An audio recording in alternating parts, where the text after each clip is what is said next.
sabrinasalvati.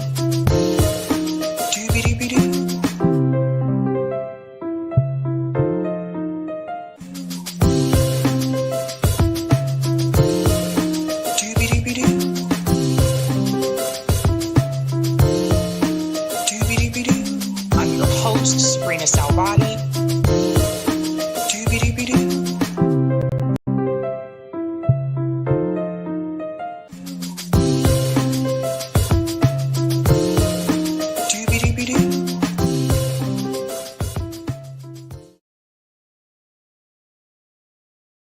All right. Happy Thursday, ladies and gentlemen. Welcome to Sabby Sabs podcast. I'm your host, sabrinasalvati.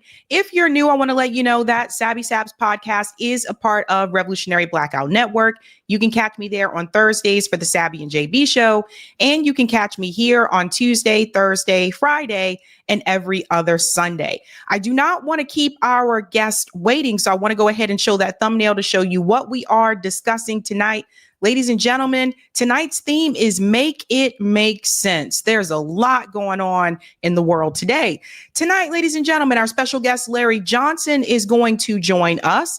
We're also going to discuss, there seems to be a rift happening within MAGA. Steve Bannon attacks Elon Musk, and I want to get your opinion about that.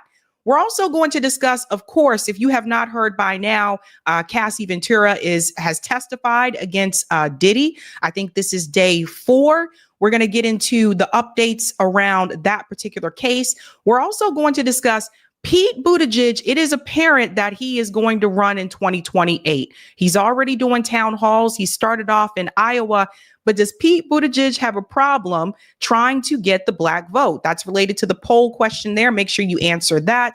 And last but not least, Jake Tapper's Biden claim. He is on this book tour talking about Biden's mental ability. Do you buy it? I don't. We'll get into all of that tonight, ladies and gentlemen. But first and foremost, let's go ahead and bring in our guest. He is a former CIA analyst. Let's bring him in. Larry Johnson. Welcome back, Larry. Thanks, Sabby. Great to be with you.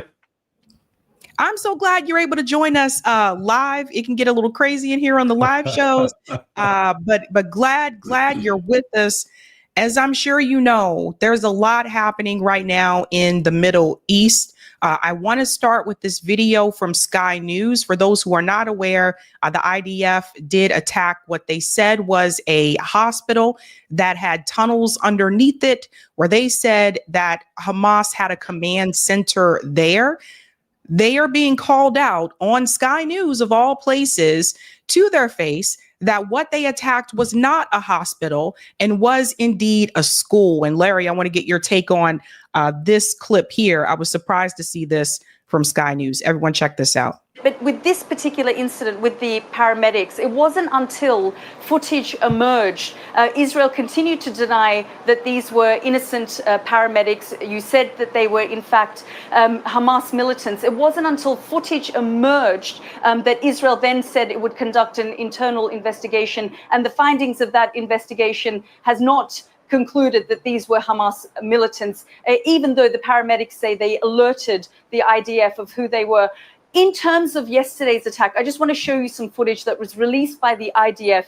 Israeli forces say that they were targeting, as you say, a Hamas command and control center buried underneath the European hospital. You can see what the IDF says are tunnels outlined there in red. And this is footage, Ambassador, that the IDF itself has put out. Now, Sky News has confirmed the footage actually shows the Isan al-Agha school, which is about 160 meters away. So this is the courtyard of a school and not, in fact, the command and control center of Hamas. So, because you sent me that information, I checked it with our people on the ground. And what we found out that in this case, yes, you had infrastructure of tunnels beneath the hospital, but it wasn't only beneath the hospital. It was stretched to other areas in that region. And that's why, it wasn't only under the hospital. But you should ask yourself, why under almost every hospital in Gaza, you have a command center of Hamas? And that's the question we should ask ourselves. Sir, I just want to tell you what our experts have told us. Those tunnels that you're talking about, the dark shapes highlighted there on the screen, the markings were caused by water, not tunnels, because these are drainage systems. And so the dark shades that you're talking about, which Israel claims to be tunnels, are in fact caused by water because of a drainage system. Well, I'm not familiar with your expert, but I can tell you that, Hilda, that today in Gaza, you have an underground system bigger than the tube in London and the subway in New York City combined. It's a huge infrastructure of tunnels. All the dollar that was spent over the years in Gaza went to the tunnels. And that's unfortunate. And we are determined it will not be that case. The future of Gaza will be without Hamas, without tunnels, and hopefully the money will be invested in building hospitals and schools and not a network of tunnels. Ambassador, so can I confirm that the video that the IDF has put out to say was the European hospital and that there was a tunnel system under there was in fact wrong? Absolutely not. I told you earlier, we checked it and we saw tunnels that started in the hospital and went to other areas in the surrounding area of the hospital. Okay, Larry, I want to get your take on this. It's very clear. Like I said, I was surprised this was called out on Sky News, but it's very clear that that was a school, that was not a hospital. Yeah, well, the Israelis don't care. These are Zionist thugs. They're murderers. They want to exterminate the Palestinian people. This is not about fighting Hamas. They could care less about fighting Hamas. They want to create conditions that are intolerable for human beings so that those people who live there will be forced to relocate so that they can take control of the land. That's all this is. And they'll lie. They'll do, you could staple something to their forehead and they still deny that anything was stapled to their forehead. So it's just, this is not a matter of being objective and truthful. They are incapable of it. Particularly this representative of the Israeli government. Yeah, it's so obvious. It's so blatantly obvious here, but it's gotten to the point where even corporate media feels as though they can't even continue to cover for what Israel is doing anymore at this point, because for those who are not aware, it's been over 64 days since food has entered Gaza, since any type of supplies. Yeah. So as we've been saying on the show before, not everyone is dying because of the bombings. Some people have died because of starvation. And the images are all over social media. You can see these pictures for yourself, children that are starving. And so they're doing it in two different ways. They're doing it by the bombings, but they're also doing it by starvation. And I want to get your take on this because I had a lot of criticism about this under, Biden as president. But the reality is Biden isn't president anymore. This is now Donald Trump's issue. And what is your take on that? Because they're saying there's this rift between Netanyahu and Donald Trump. But in my mind, I'm looking at actions. I'm not looking at words. If the rift is that serious, then he wouldn't have continued to give them weapons. Well, that's true. The giving of the weapons, I think, actually preceded this rupture, let's call it. We have had some tangible evidence that Trump does not like Netanyahu and is quite angry with him, apart from demoting Mike Waltz, basically kicking him out as national security advisor for conspiring with Bibi behind Trump's back, to withdrawing the U.S. naval force in the Red Sea, making an agreement with the Houthis, not informing Israel about it, and not requiring the Houthis to stop hitting Israel with missiles. Then you get the announcement by Mike Huckabee, and Huckabee is, he's a diehard Zionist, and is a friend of mine commented he actually believes that there were no such thing as dinosaurs. So we're dealing with a guy with in that level of delusional fantasy. But even he admitted that, hey, we're going to start providing humanitarian aid into Gaza. He made that announcement last week without consulting the Israelis. Then the release of the hostage, the American-Israeli citizen, he was an IDF soldier. But Trump and his team talked to Hamas finally. They negotiated with Hamas, got him out. So when you put all that together, and then Trump, the news is coming out that it looks like Trump is going to cut a deal with Iran that will allow Iran to enrich uranium at 3.6%. Everything else above that will be outside the country in the control of the Russians or the Chinese, and complete inspections. The Israelis are having a meltdown now. Oh my God!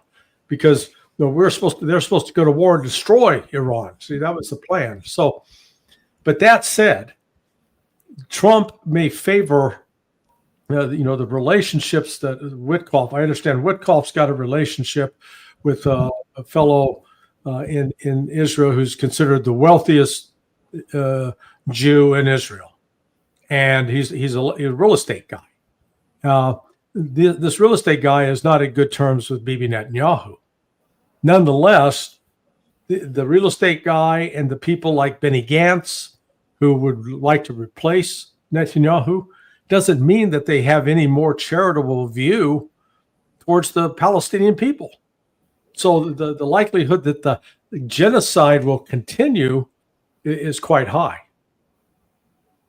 Yeah, it's crazy. I want to show people this as well, because another thing that I've noticed with Israel in particular is that anytime people move in a way that seems like it's moving either away from Israel or they're doing things without Israel having a seat at the table, the response is more punishment on the Palestinian people. So I want to show people what Netanyahu's saying now. Like, people got to see this. Again, I'll read it for you because he is speaking in Hebrew. There will be no situation where we stop the war. So did everybody hear that? No situation where we stop the war. He says that the IDF is planning to enter Gaza with full force in the coming days. And that's him right here. לא רוצה להגיד דברים, אבל אנחנו בימים קרובים מאוד נכנסים בכל העוצמה להשלים את המהלך. להשלים את המהלך זה להכניע את החמאס. זה להשמיד את החמאס. אבל לא יהיה מצב שאנחנו נפסיק את המלחמה, אני לא אומר, אתה יכול לעשות הפסקת אש בזמן ידוע, אבל אתה לא יכול, אנחנו הולכים עד הסוף. אנחנו הקמנו מנהלת שתאפשר להם לצאת, אבל הבעיה אצלנו זה דבר אחד, אין לך, אתה צריך מדינות קולטות. זה אנחנו עושים כרגע. Okay. So Netanyahu's making it very clear that there's no situation where they stop the war, which goes back to what some of us were saying before, that it wasn't really about getting the hostages out, right? Because if you're going to go in with full force in Gaza, that means that the hostages that are left there are also at risk. But this is basically his response, or his way of responding to Donald Trump, I think, having that meeting with the Arab world, trying to make a deal with Iran. As you said, who is going to stop Israel? The only people I can think of that may issue a response at this point is Ansar Allah. Yeah, they will pitch in, that's for sure. But the United States has the power to bring this to a halt. I'll note that the Middle East Spectator is reporting as of 20 minutes ago that Israel has begun massive military operation in Gaza with bombings from land, sea, and air. Now, Netanyahu's bitten off more than he can chew. This is probably the nicest way to say that. Despite their claim, Israel's military has had every conceivable advantage over Hamas fighters. They have armor, they have tanks, they have artillery, they have fixed wing aircraft and combat aircraft to drop bombs from. They have helicopters. They have vast intelligence resources, overhead imagery. They've got secure lines of communication for being resupplied. And yet, with all of those advantages, they completely failed in the previous, 20 months to defeat Hamas. Now they're going back in. They've created more rubble. Yes, it's going to be impossible for the people to live in that, but it provides the fighters, the Hamas fighters, with cover and concealment. And I think you're going to see a fairly dramatic surge in Israeli casualties. And Netanyahu's already under a lot of internal pressure. But it is noteworthy, he waited until Donald Trump ended his meetings, and the last one with the United Arab Emirates, and is on his way home now to do this. But I guarantee you, Trump made promises and assurances to Mohammed bin Salman in Saudi Arabia, to the Sheikh in Doha, and to the Emiratis in Dubai, and they're going to be calling them up and saying, "How can you allow this?" So if Trump wants to continue having the friendly relationships and the adulation he's getting out of the Arab nations, then he's going to have to do something about Israel, because this is beyond a war crime. Israel is by these kinds of actions, I think, loses its very right to exist. Yeah. And that's what some of us have been saying. I feel like Saudi Arabia, in my mind, could be the one to really turn the page, because they have been speaking out as a recent that they don't like what Israel is doing. But I feel like these countries like Saudi Arabia, the UAE, I feel like they're basically puppets of the West. They have like close relationship with the United States, but it's like at some point, when are the other Arab countries going to stand up? Like it can't just be Ansar Allah. Yeah, they're going to get embarrassed one of these days, or betrayed, or both. It's interesting if you watch Trump's speech in Saudi Arabia, when he brought up the fact that he was going to lift sanctions on Syria. Oh, the crowd erupted. They were applauding like crazy and cheering. And Mohammed bin Salman was sitting there like this. Oh, so thrilled. And then later in the speech, Trump brought up the subject of the Abraham Accords.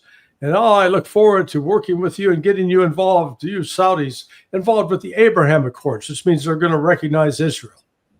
You could hear a pin drop, not a sound. And that's quite telling. So the turn that has taken place in the Middle East is, previously the United States had a lot of success in using the Saudis and the Qataris and the Emiratis as pawns, as tools to go after, say, Iran in particular. But the Saudis and Iranians have buried the hatchet. And in fact, it was about 3 weeks ago that the brother of Mohammed bin Salman traveled to Tehran and made pledges of loyalty and friendship to Iran, and vice versa. So they're in a completely new phase. And I wouldn't doubt that one of the other subjects of discussion was Saudi Arabia's encouragement of Trump to cut this deal with Iran, to get that on the table. It's really interesting. There was something else that happened during Donald Trump's visit in the Middle East here. I want everyone to see this as well. Trump says he wants to turn Gaza into a freedom zone. I want everyone to hear this. Well, we're working very hard on Gaza, and Gaza has been a territory of death and destruction for many years. The United States get involved and make it just a freedom zone, have a real freedom zone. But we're working. So what does that mean? I don't even understand. Like, make Gaza a freedom zone? Yeah, no, it's a meaningless statement. I think what he's going to be pursuing in that case, the Israeli plan to empty the territory of Palestinians, then go in and clean it up, and then have it resettled by Zionist settlers. I think that's the plan. Now, whether the Egyptians and the Saudis and Jordanians will sit by and let that happen remains to be seen. Trump is, if this presidential gig doesn't work out, he can always go to Las Vegas and try out for Cirque du Soleil. I mean, he's juggling so many balls right now. He'd be a hit out there. So we've got to see. I think the most pressing issue is to stop the murder of the Palestinians. Then the second one, in terms of potential danger, is not attacking Iran. Get this nuclear deal done with Iran. That's the easiest one. But you notice the neocons in particular are going crazy over this. You've had Ben Shapiro and Mark Levin. They've called Steve Witkoff a Jew, a Zionist in his own right, an anti-Semite. I mean, it's got to where these words they don't have any meaning anymore. They're just they're used as epithets, to try to tar people. So you've got some real divisions, and if you watched, Fox News was running around like crazy with, hands waving in the air, screaming and shouting last week because, oh my God, we got. Nobody's ever seen this intelligence before. Iran's building this secret nuclear site. Nobody but us know about it. And then they have a little label on the side. Who is their source? An Iranian dissident group that's on the payroll of the CIA. Oh, that's reliable. Yeah. They're putting that out now, trying to destroy the deal, trying to create an alternative narrative. So we'll see what Trump does. I mean, like I said, Trump is like a weather vane in a hurricane. He's spinning around so fast he doesn't know which direction he's pointed. Yeah, exactly. And like this trip that he had in the Middle East, one of the things that he did announce is that he was going to lift the sanctions on Syria. And one of the things I explained to people is there's more to this, right? So there seems to be some type of agreement with Jelani that American companies will be able to come into Syria. So, of course, they're going to want to lift the sanctions because if they're going to have American businesses there, they're going to have those sanctions lifted. Yeah. But the Jelani character, this one to me, I don't think people remember who this guy was. Like, this is the same guy. Shout out to Jen and says, what a dramatic turn of events. Does everybody remember this? It says, stop this terrorist, Mohammed Jelani. And this is when it goes, the writing's very tiny, but it basically said that he was a senior leader of a terrorist organization, Al-Qaeda in Syria. This is the same guy, people, for those who are not aware. And then here he is now. So you have to tell me, how is it the US government all of a sudden can just turn a blind eye to the fact that this is the same guy they told you years ago was a terrorist and that had to be stopped? And he goes in and they overthrow, I forgot his name, sorry, but they overthrow Bashar al-Assad. Yeah, they overthrow Assad, and then he comes in and Israel has made their way into Syria. And it's baffling to me that even corporate media, no one wants to mention that this guy is this guy.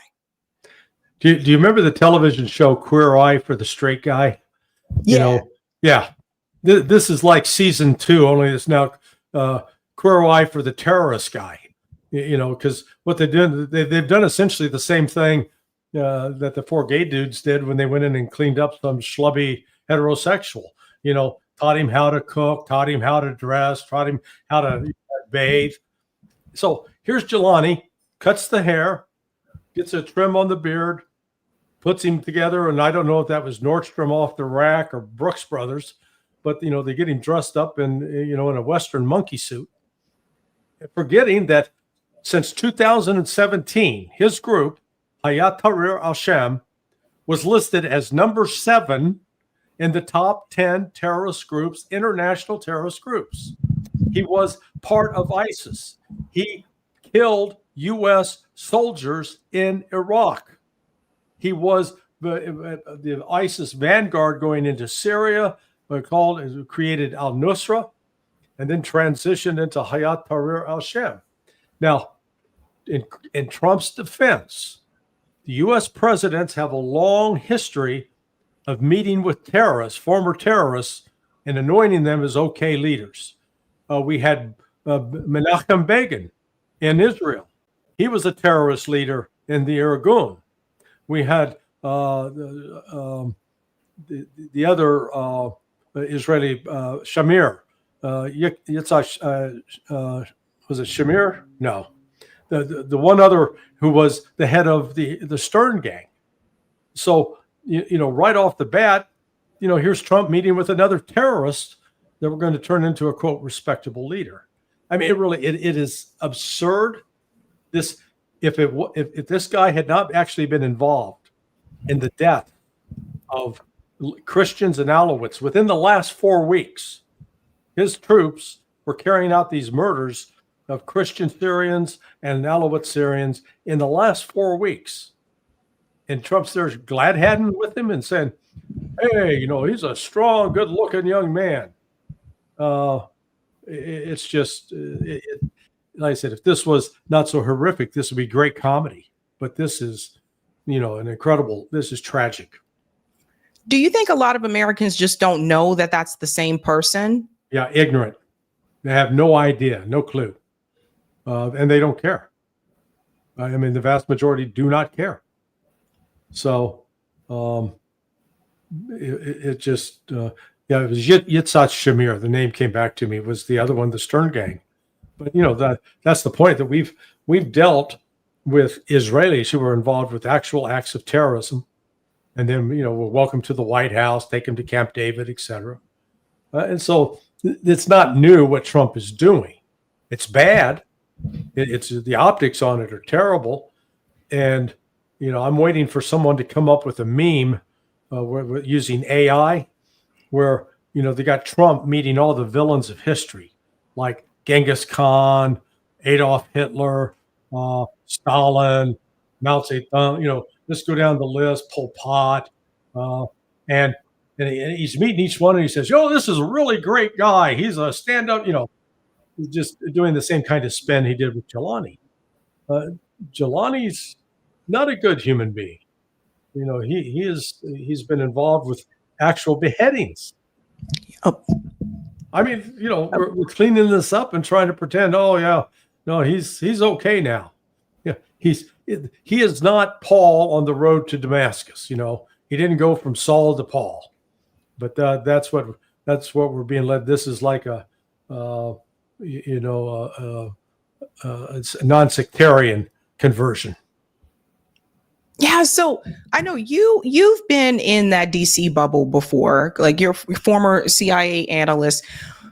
Give us the scoop, Larry. Does everybody, from your experience, does everybody in DC believe this mess? Like, does everybody in DC really have this undying support for Israel, or is this all a show? Do they really believe we need to continue to have these wars, or is this all a show? Oh no, the AIPAC's done a very good job. We got the best Congress that money could buy, and it has been bought. So they've been, and it's bipartisan. The green of the dollar doesn't know blue or red.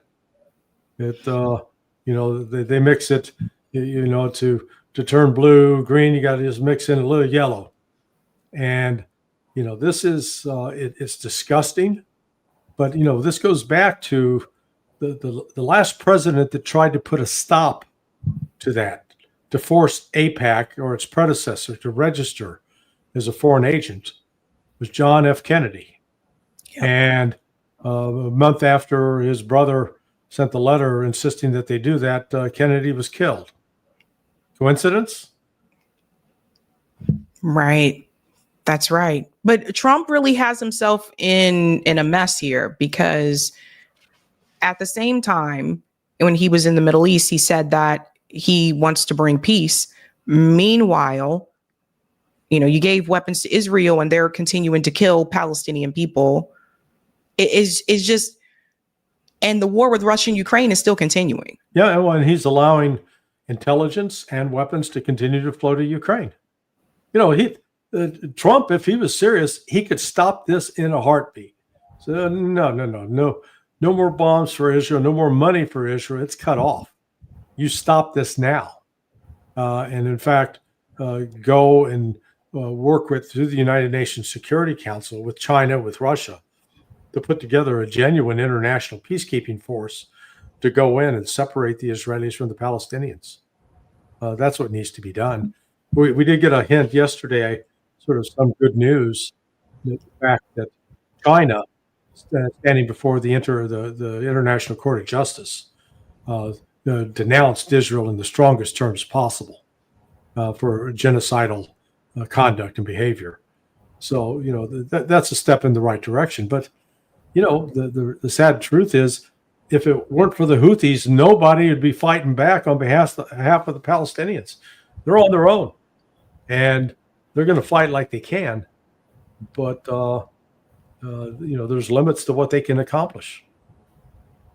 Do you think that Israel will actually or can actually beat Hamas? I don't think they can. No, I don't think so either.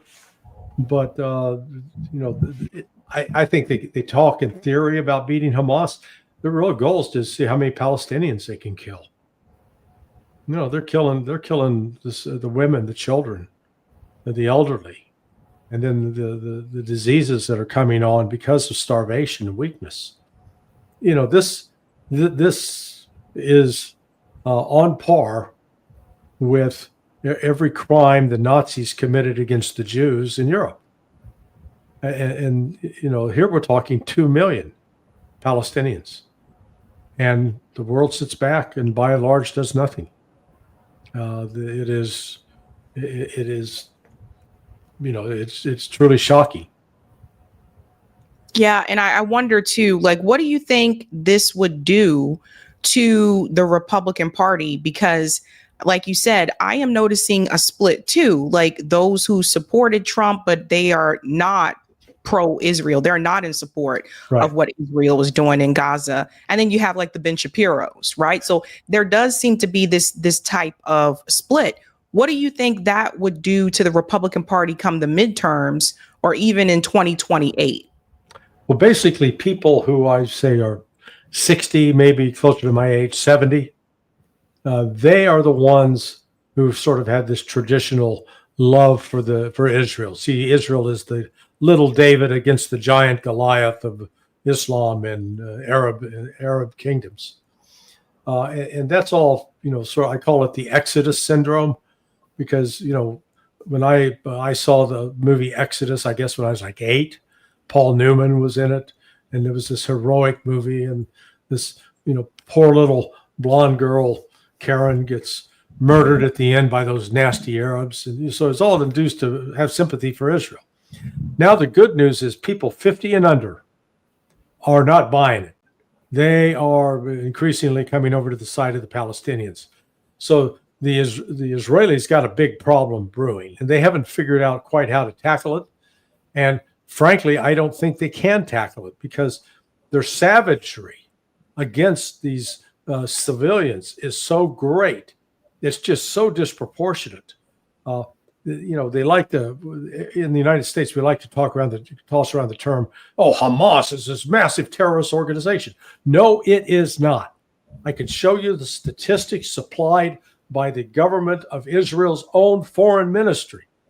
And they listed a grand total of 667 terrorist attacks between August 2000 and April of 2024. Now, that's not, those numbers don't even begin to compare to what ISIS has done. And frankly, if the definition of terrorism, which was presented ironically by Benjamin Netanyahu during a discussion with William F. Buckley back in 1985. He said, terrorism is the use of violence against civilians for political purposes. Well, hello. That's exactly what you're doing in Gaza. Terrorism.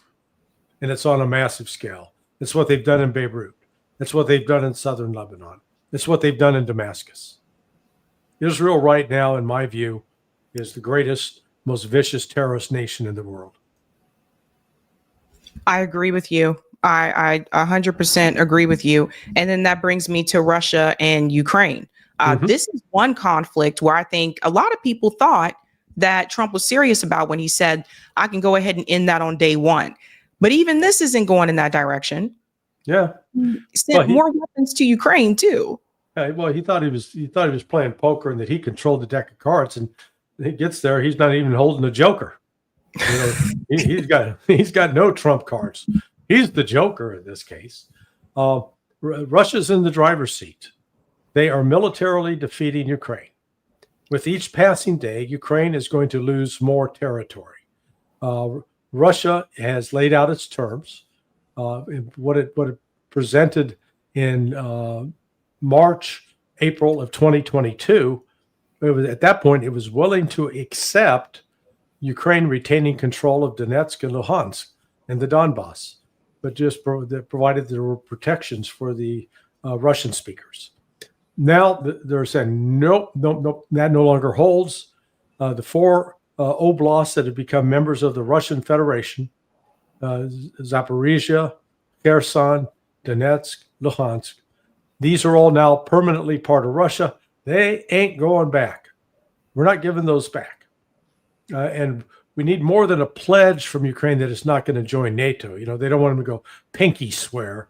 They want to make sure that NATO is out of Ukraine permanently, that Ukraine participates in no more NATO or U.S. military exercises, that all Western advisors are out of the country, that all Western military equipment is trashed and disposed of or disabled. Russia's going to hold the line on this, and we'll see. That's where the talks in Istanbul will begin tomorrow. I think you're going to see the Ukrainian delegation storm out and say this is unacceptable. Well, okay, walk away, because the deal that you could have had in February 2022, that's gone away. And Russia's now, if you don't take this deal, the next deal is Russia's going to take the additional 4 provinces that are east of the Dnieper River. That's Dnipropetrovsk, Poltava, Sumy, and Kharkiv. Russia will take those. And then, Ukraine is a lot like the Black Knight in the Monty Python skit, the Holy Grail, where the knight kept chopping off one arm, and then he chopped off another arm and chopped off another. Finally, chopped off both legs. And the guy was laying there legless and armless, still wanting to fight, but having no ability to do so. That's where Ukraine's headed. And now, especially, they should have taken that first offer that they were given, right? But yes. Now Donald Trump has said that Crimea belongs to Russia, and he's getting a lot of heat from people about this. I noticed on both sides, he's getting a lot of heat from people saying, how dare you say that Crimea belongs to Russia? You're bowing down to Vladimir Putin. But the reality is Ukraine can't win. And I wish more people would just be vocal and just say that, like, this is ridiculous. This war should have never even continued for as long as it has, in my opinion. Like, this is ridiculous. Yeah, well, this was entirely provoked by the West. Scott Horton's book, Provoked, I think really only begins, his tremendous book, thoroughly documented, only begins to scratch the surface. And Donald Trump is pretending like he had nothing to do with this. This war, boy, if I was around, that wouldn't have started. You go, oh, wait. Then why did you increase the size of NATO while you were president? Why did you oversee the expansion of the Ukrainian army by 3 to 4 times its size prior to that?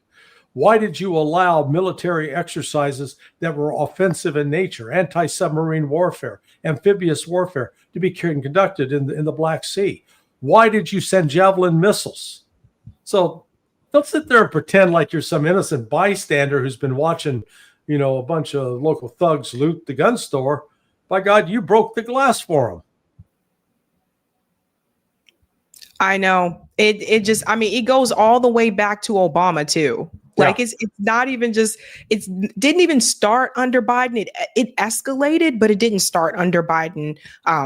We can take it back to 2014 if we want to go back that far. It started under Clinton, and it continued under Bush, and Obama got in on the act, and then Trump got in on they're all, listen, this is bipartisan stupidity across the board, or perfidy, depending on how you want to look at it. Go back to 1999, because at the start of 1999, Boris Yeltsin's president of Russia. Got a reputation for liking to drink a little bit. And in March 12th of 1999, NATO they announced that they're going to expand, and they add 3 countries: Poland, Romania, and the Slovak Republic, I believe, or the Czech Republic. And then 2 weeks later, they invade. NATO invades, starts bombing Serbia, just rubbing Russia's nose in it because Serbia is a Russian ally. So all along, Russia's saying, don't expand NATO. In fact, can we join NATO? And we kept saying, no, screw off. So that was March 24th that bombing took place. Then on August 7th, the Chechen War, the second war starts. This invasion of radical Islamists linked to people like ISIS and Al-Qaeda start attacking through Dagestan in Russia. That war goes on for 10 years. That starts on August 7th. August 9th, Boris Yeltsin turns around and says, I've got to nominate this young guy as prime minister. His name is Vladimir Putin. 4 months later, Yeltsin resigns under pressure because he had allowed NATO to take advantage of him, and Putin becomes president. You get to 2004. What does George W. Bush do? Despite repeated cables from the embassy in Moscow saying, don't push NATO, he welcomes in 7 new countries against the strong objections. But at that point, Putin can't do anything. The Russians are militarily weak. And think about this. Why in the hell do you go expanding NATO at a time when the Russian army, which had been like 4 million strong in 1991, is down to like 1.1 million? It's shrinking. It's not growing. I mean, common sense should rule here, but it didn't. This was all about trying to take over Russia, control it, so make it subservient to the West. And Putin shrewdly has hung on, and he bided his time. And now he's, if the old expression, opened a can of whoop ass on us. Yeah, because the end result, and this is what I foresee if this continues even within the next year, is obviously more Ukrainian people are going to die. Have you noticed also in the U.S.? Notice you don't see, I don't know how it is where you are, but I notice I don't see many Ukrainian flags anymore. Yeah. It's dying out, as George C. Scott said in the movie Patton, Americans love a winner, And clearly the Ukrainians have come out, they're losers. And the tragedy of this is the volume, the number of people that are dying. It's on the Ukrainian side. It's enormous. But the interesting thing is Russia has been very, very, very careful not to kill civilians. Yes, civilians have died in this war. I'm not claiming that didn't happen, but simply compare that to what we did in World War II. In Europe, we killed like 269,000 German soldiers in combat. But we killed close to 900,000 German civilians by bombing their cities. We killed more civilians than we did German soldiers. And that's the same thing the Germans did to the Russians when they invaded. They killed, it's estimates between 8 and 11 million German or Russian soldiers, and between 16 and 19 million Russian civilians. Double. And, and that's one of the reasons where the Russians, they're really not keen on going to war. Whereas in this country, man, we can't wait to get engaged in them. And the reason why is if you go back to World War II as an example, we like to think, oh boy, that was a real big loss of life for us. We lost 1/10 of 1% of our population in Europe, and less than 1/10 of 1% of our population in the war in the Pacific. So you're roughly about 0.018% of our population paid a price, which is nothing. That is a rounding error. So the last time we had any sort of significant loss of life of Americans in a war was the Civil War. When you total up what happened on both sides.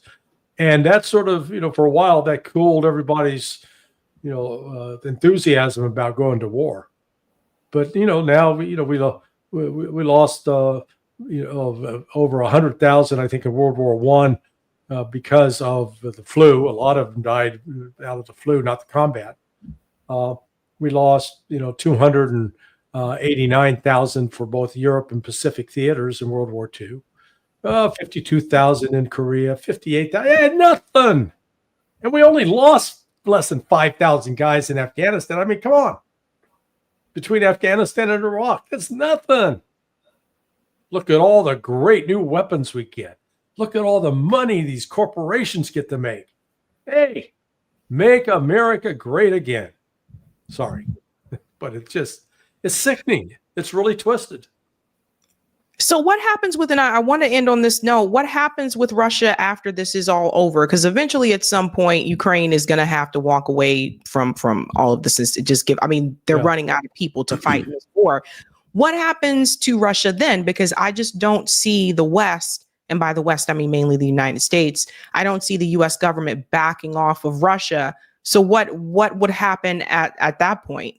I think the biggest risk is a war that Russia's going to have to fight off Europe. In the last 2 days, you've had 2 incidents in the Black Sea, the Baltic Sea up north. Of yesterday, an Estonian naval vessel, looks like barely a fishing trawler, tried to stop a ship headed to Russia's port to take on oil, and the captain of the ship basically told the Estonian to go pound it where the sun doesn't shine, and then called for military backup, and the Russian Air Force combat jets showed up on scene, and the Estonians fled. One of these days, that's going to go hot, and then the war will break out, and Russia will crush Europe. They will literally crush them. Europe does not have the military capability or weaponry to fight back. Russia's not looking to do that, but the actions of Europe are entirely in that direction. Russia is busy, really focused on working with China, with India, with South Africa, to a lesser extent Brazil, to create this new international economic financial order, to break away from the control of the West that currently dominates at the United Nations. In other words, Europe is making a big mistake by following the lead of the United States. Yeah, absolutely. It couldn't make a bigger mistake. Larry, thank you so much for your time. Hey, well, thank you for the invitation. I appreciate it, and have a great evening. Thanks. Bye. Bye-bye. All right, ladies and gentlemen, that was Larry Johnson, former CIA analyst. You can check him out he comes on Dialogue Works quite a bit. I think he's been on Judge Napolitano's show. I know he's been on Danny Haifong's show a couple of times. So you can check him out in those spaces as well. We're going to go to some of the comments. And then the theme tonight is Make It Make Sense. Ladies and gentlemen, I hope that you can make it make sense for me, because these stories are wild. Shout out to R. Amin. Thank you so much for becoming a Sabby channel member. Give R. Amin a big whoop whoop. Thank you. Real Fraudulent says, I don't think Pete will win the white vote either, for the record. Oh my gosh. Soul says Larry was great. Yes, indeed. Like, Larry knows a lot of information. Kyle says Larry is on Judge Napolitano's show twice a week. Yeah, there you go. Thank you. Thank you so much. Okay, ladies and gentlemen, again, we have 4 stories I want to discuss with you. But first and foremost, let's go ahead and give a shout out to everyone who is a Sabby patron. Thank you guys so much for your time. Really appreciate you, fam. All right. Thank you, Sabby patrons. If you're interested in being a patron, I have 5 categories. Ultimate. There's Sabinators. Don't forget about those guys. There's also Sabsters. They're pretty cool. There's Sabbies as well. And we also have members. All of their names are listed here.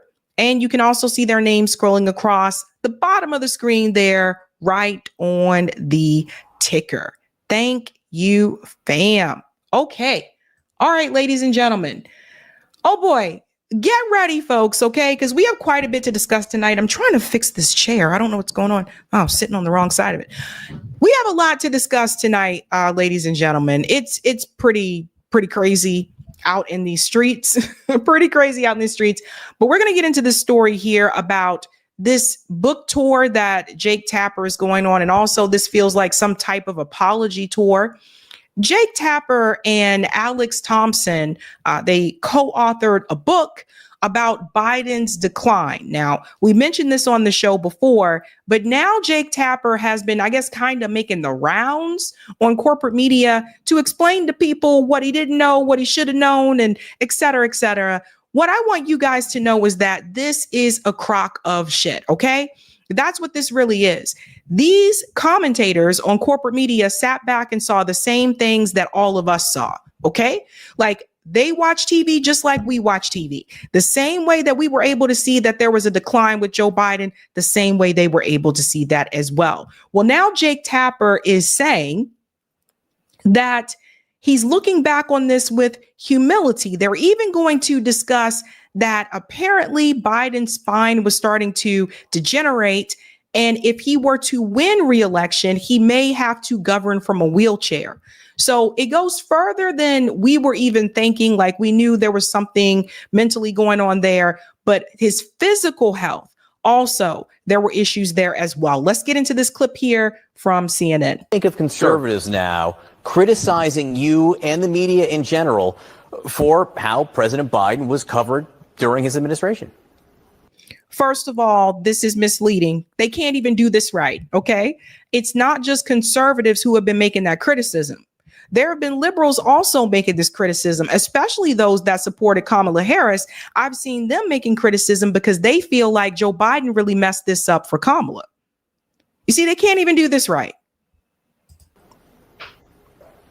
I think some of the criticism is fair, to be honest, of me. Certainly, I'm not going to speak for anybody else. But knowing then what I know now, I look back at my coverage during the Biden years, and I did cover some of these issues, but not enough. I look back on it with humility. Look, what we learned through our reporting is that starting in around 2019, 2020, there were two Bidens. There was a Biden that was perfectly workable, serviceable, seemed fine. And then there was a non-functioning one that couldn't come up with names of top aides, that would lose his train of thought to an alarming degree. And that non-functioning Biden reared his head increasingly over and over. It really seemed to exacerbate and get much worse in 2023, 2024. Okay. Think about what he just said there, that there were two different Bidens. No, there weren't two different Bidens. There was one Joe Biden who at some points was given obviously some type of some type of drug to keep him alert and awake.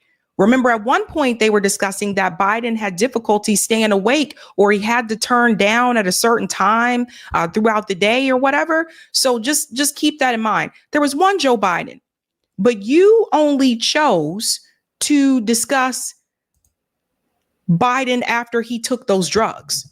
That's what you chose to focus on. In fact, don't forget, and you're going to see it here tonight, Jake Tapper and his crew were notorious to run cover for Joe Biden. Even when there was video footage right in front of them, they made up all these excuses. They made up excuses and said, oh, these videos aren't real. They're probably doctored. Oh, it's probably just AI.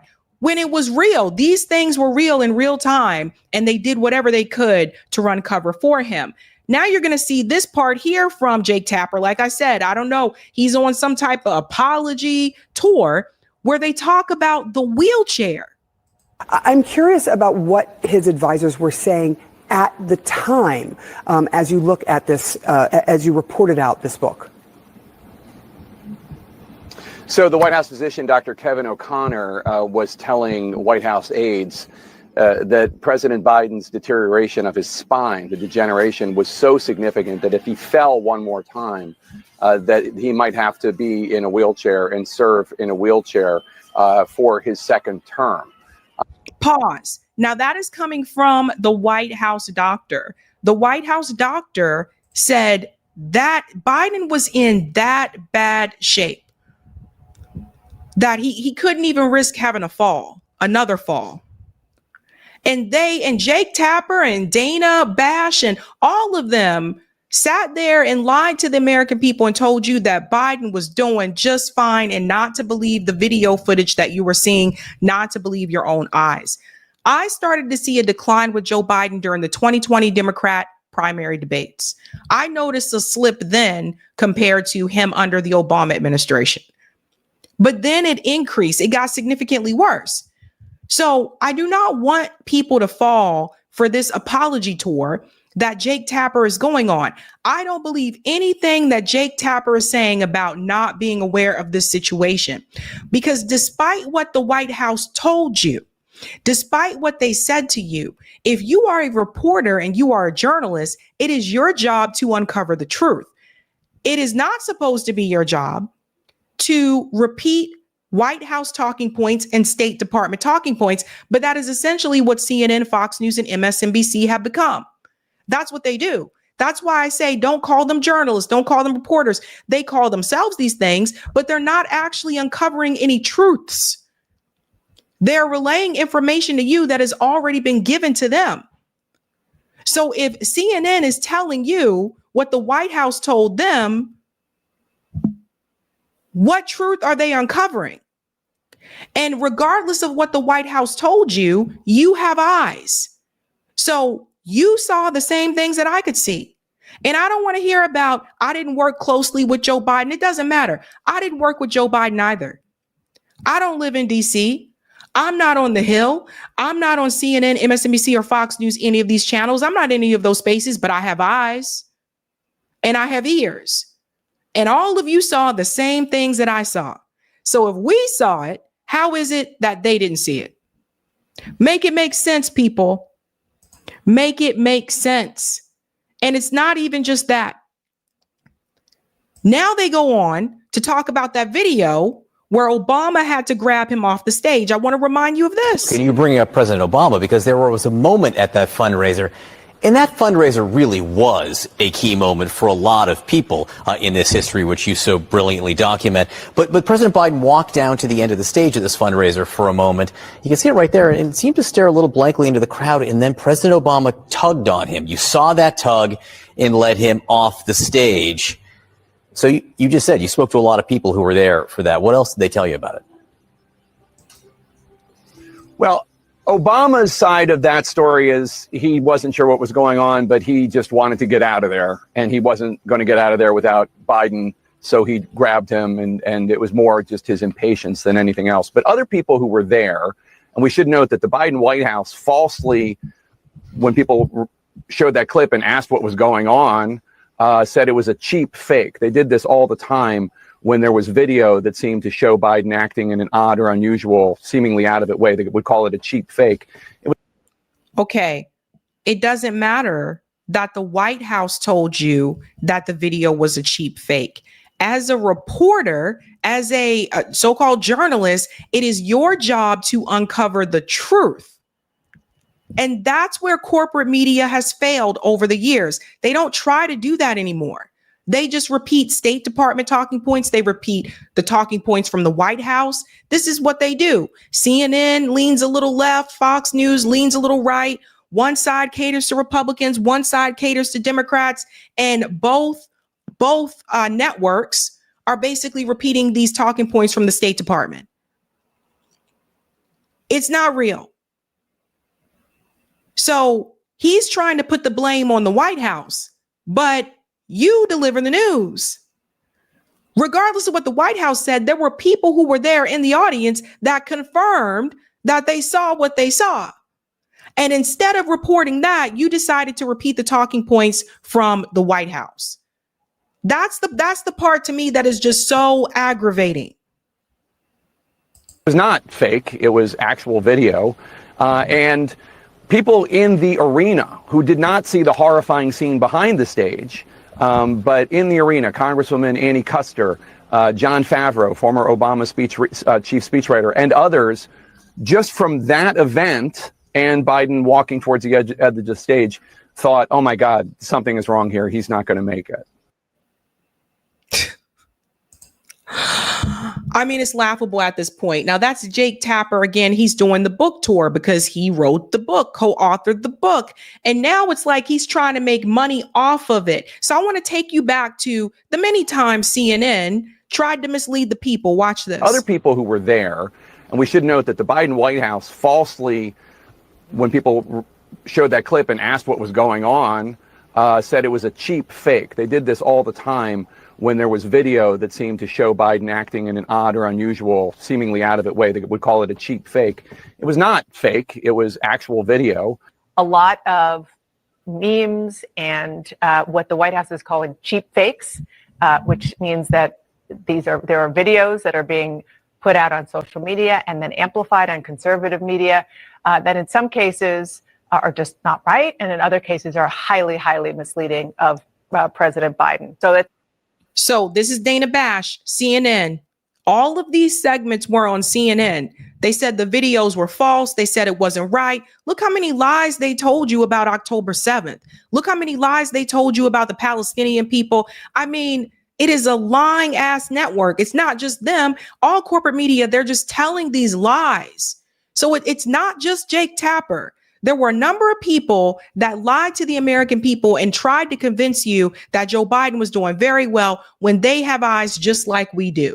It's the question that I started this conversation with, is how much to talk about it versus how much to just kind of ignore it, which is a reality. You have a 78-year-old and an 82-year-old, 81-year-old, and we have lots of examples of both of them. Yeah. Maybe Trump's aren't played as much, but both of them appearing to use your words, lose a step. I think what the White House and Biden campaign, what they have an issue with is that these outlets are wrapping these videos in very misleading context, right? Saying that this is evidence that Biden was freezing. He's unable to walk off stage on his own. And that's obviously not the case. But that's how it's being portrayed in right-wing media. And it plays into this years-long narrative where they have tried to portray Biden as a senile old man, incapable of governing the country. And this is just the latest example.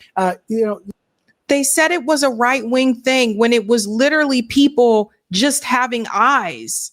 Like, do you see this? Do you see how the duopoly has people so like, this is crazy, to the point that everything that happens is not a right-wing thing. Everything that happened is in a left thing. There's also sometimes just the truth, which was that Joe Biden was experiencing decline right before our eyes, and you guys tried to lie about it. They told you right there to your face that the videos weren't real. The videos were real.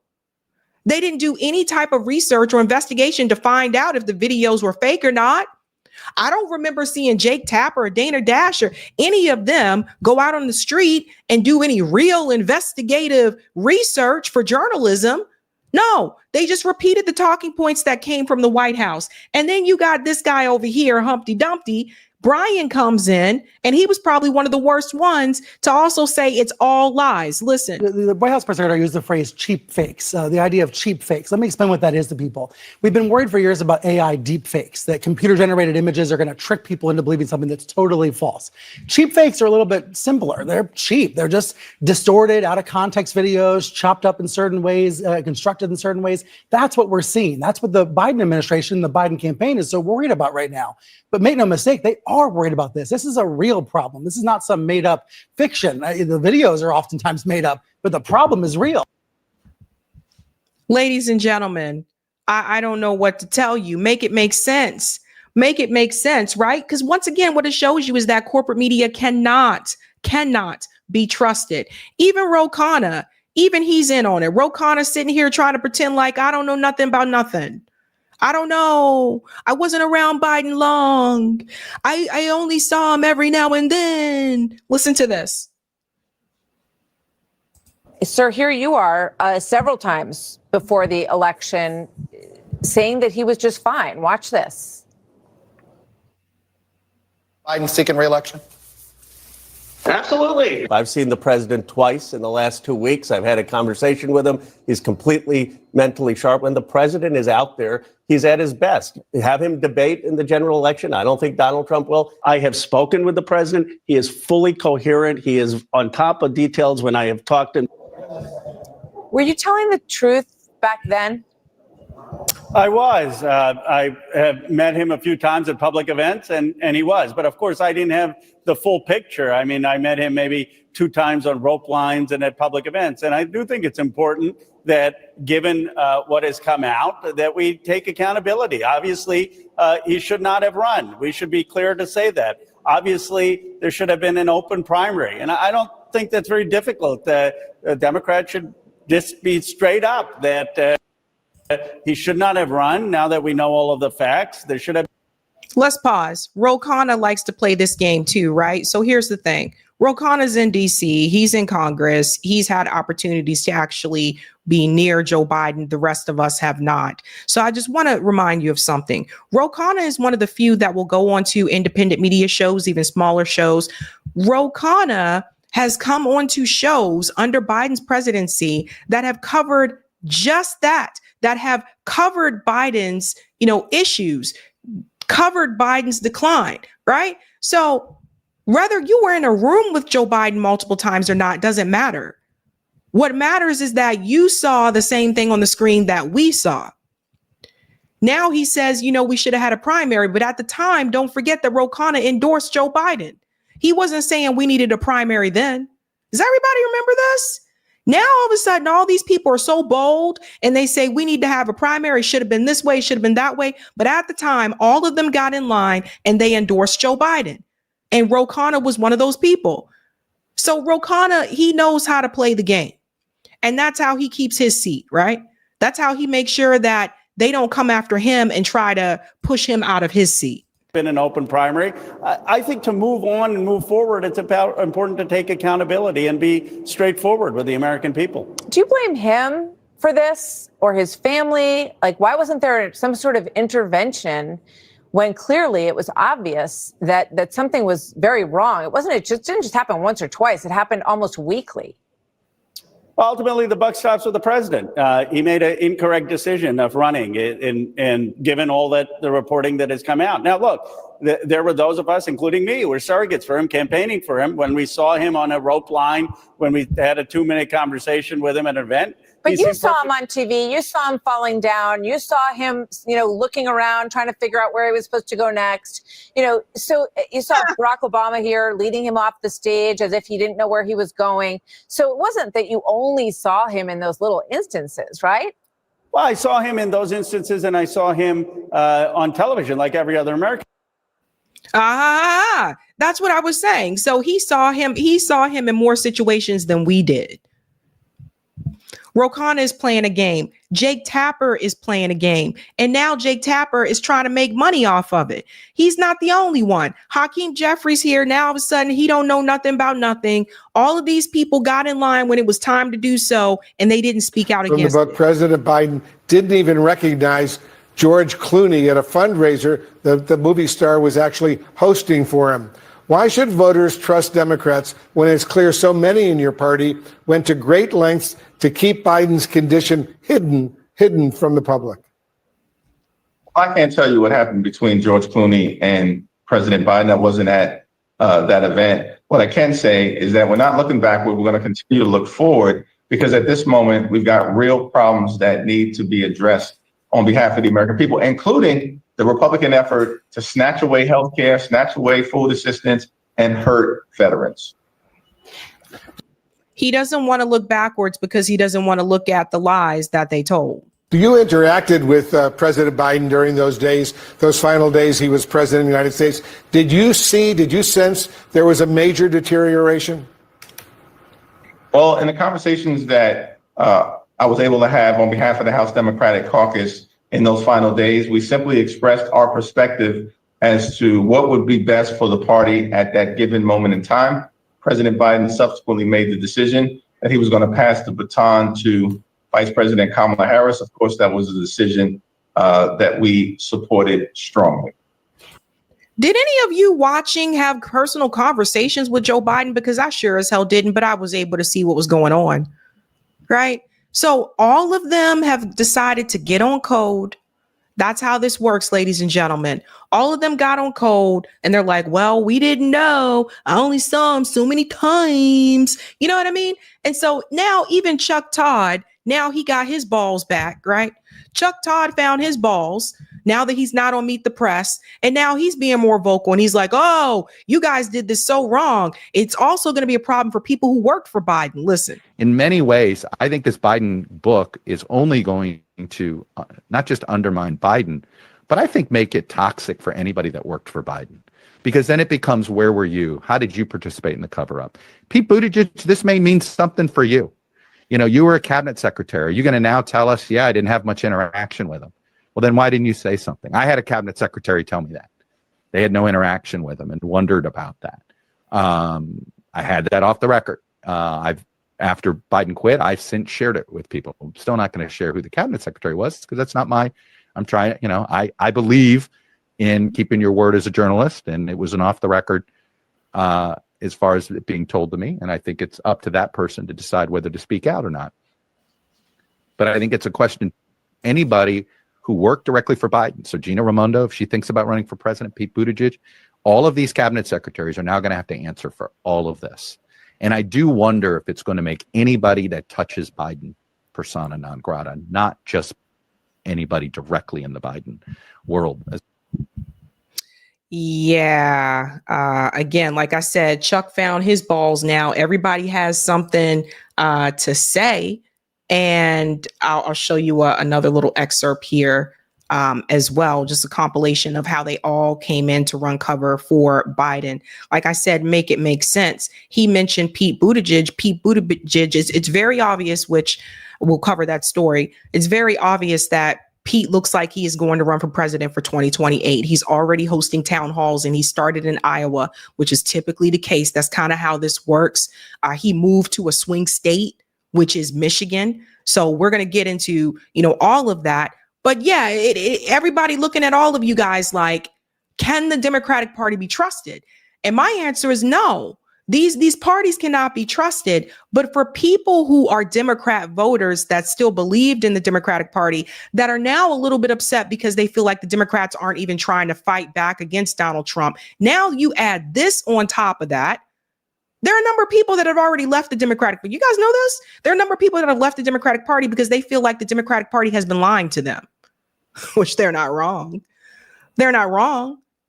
Look at all the lies. Look at all the people who covered. Start your tape right now, because I'm about to tell you the truth. And F you if you can't handle the truth. He's sharp, he's focused, he's bright. I don't have any concerns, and that's from personal interactions. This version of Biden is the best Biden ever. Not a close second. Alert, sound. I mean, the Republicans are like good at distractions. I think you have absolutely no standing to diagnose somebody's cognitive decline. And if the Democrats were honest, they'd admit President Biden's mental capacity is declining. 6 in 10 Americans don't have confidence in Joe Biden's mental capacity. Then you have the liberal media told bad things about me and members of the oversight committee because we have the audacity to investigate. Giving us their drive-by diagnoses of the President of the United States. Congressman, what you are suggesting is that I omit portions of my reasoning and explanation to the Attorney General for political reasons. Democrats get into a frenzy. Do you think people close to President Biden are being honest about his mental state? And these slip-ups kind of happen. I mean, there should be no concern. So I don't really care if he was off for 90 minutes and didn't put on like people wanted him to put on. I saw no more in his declination than I've seen in anybody else. Sharper than anyone I've spoken to. This is a very sharp president. Incredibly sharp, incredibly probing. He is sharp. He is on top of things. The president has no impairment. Nobody's buying that. No. Nobody's buying what he's selling. And the pipeline of videos that aren't telling the full truth. All this right-wing propaganda that his mental acuity is declined is wrong.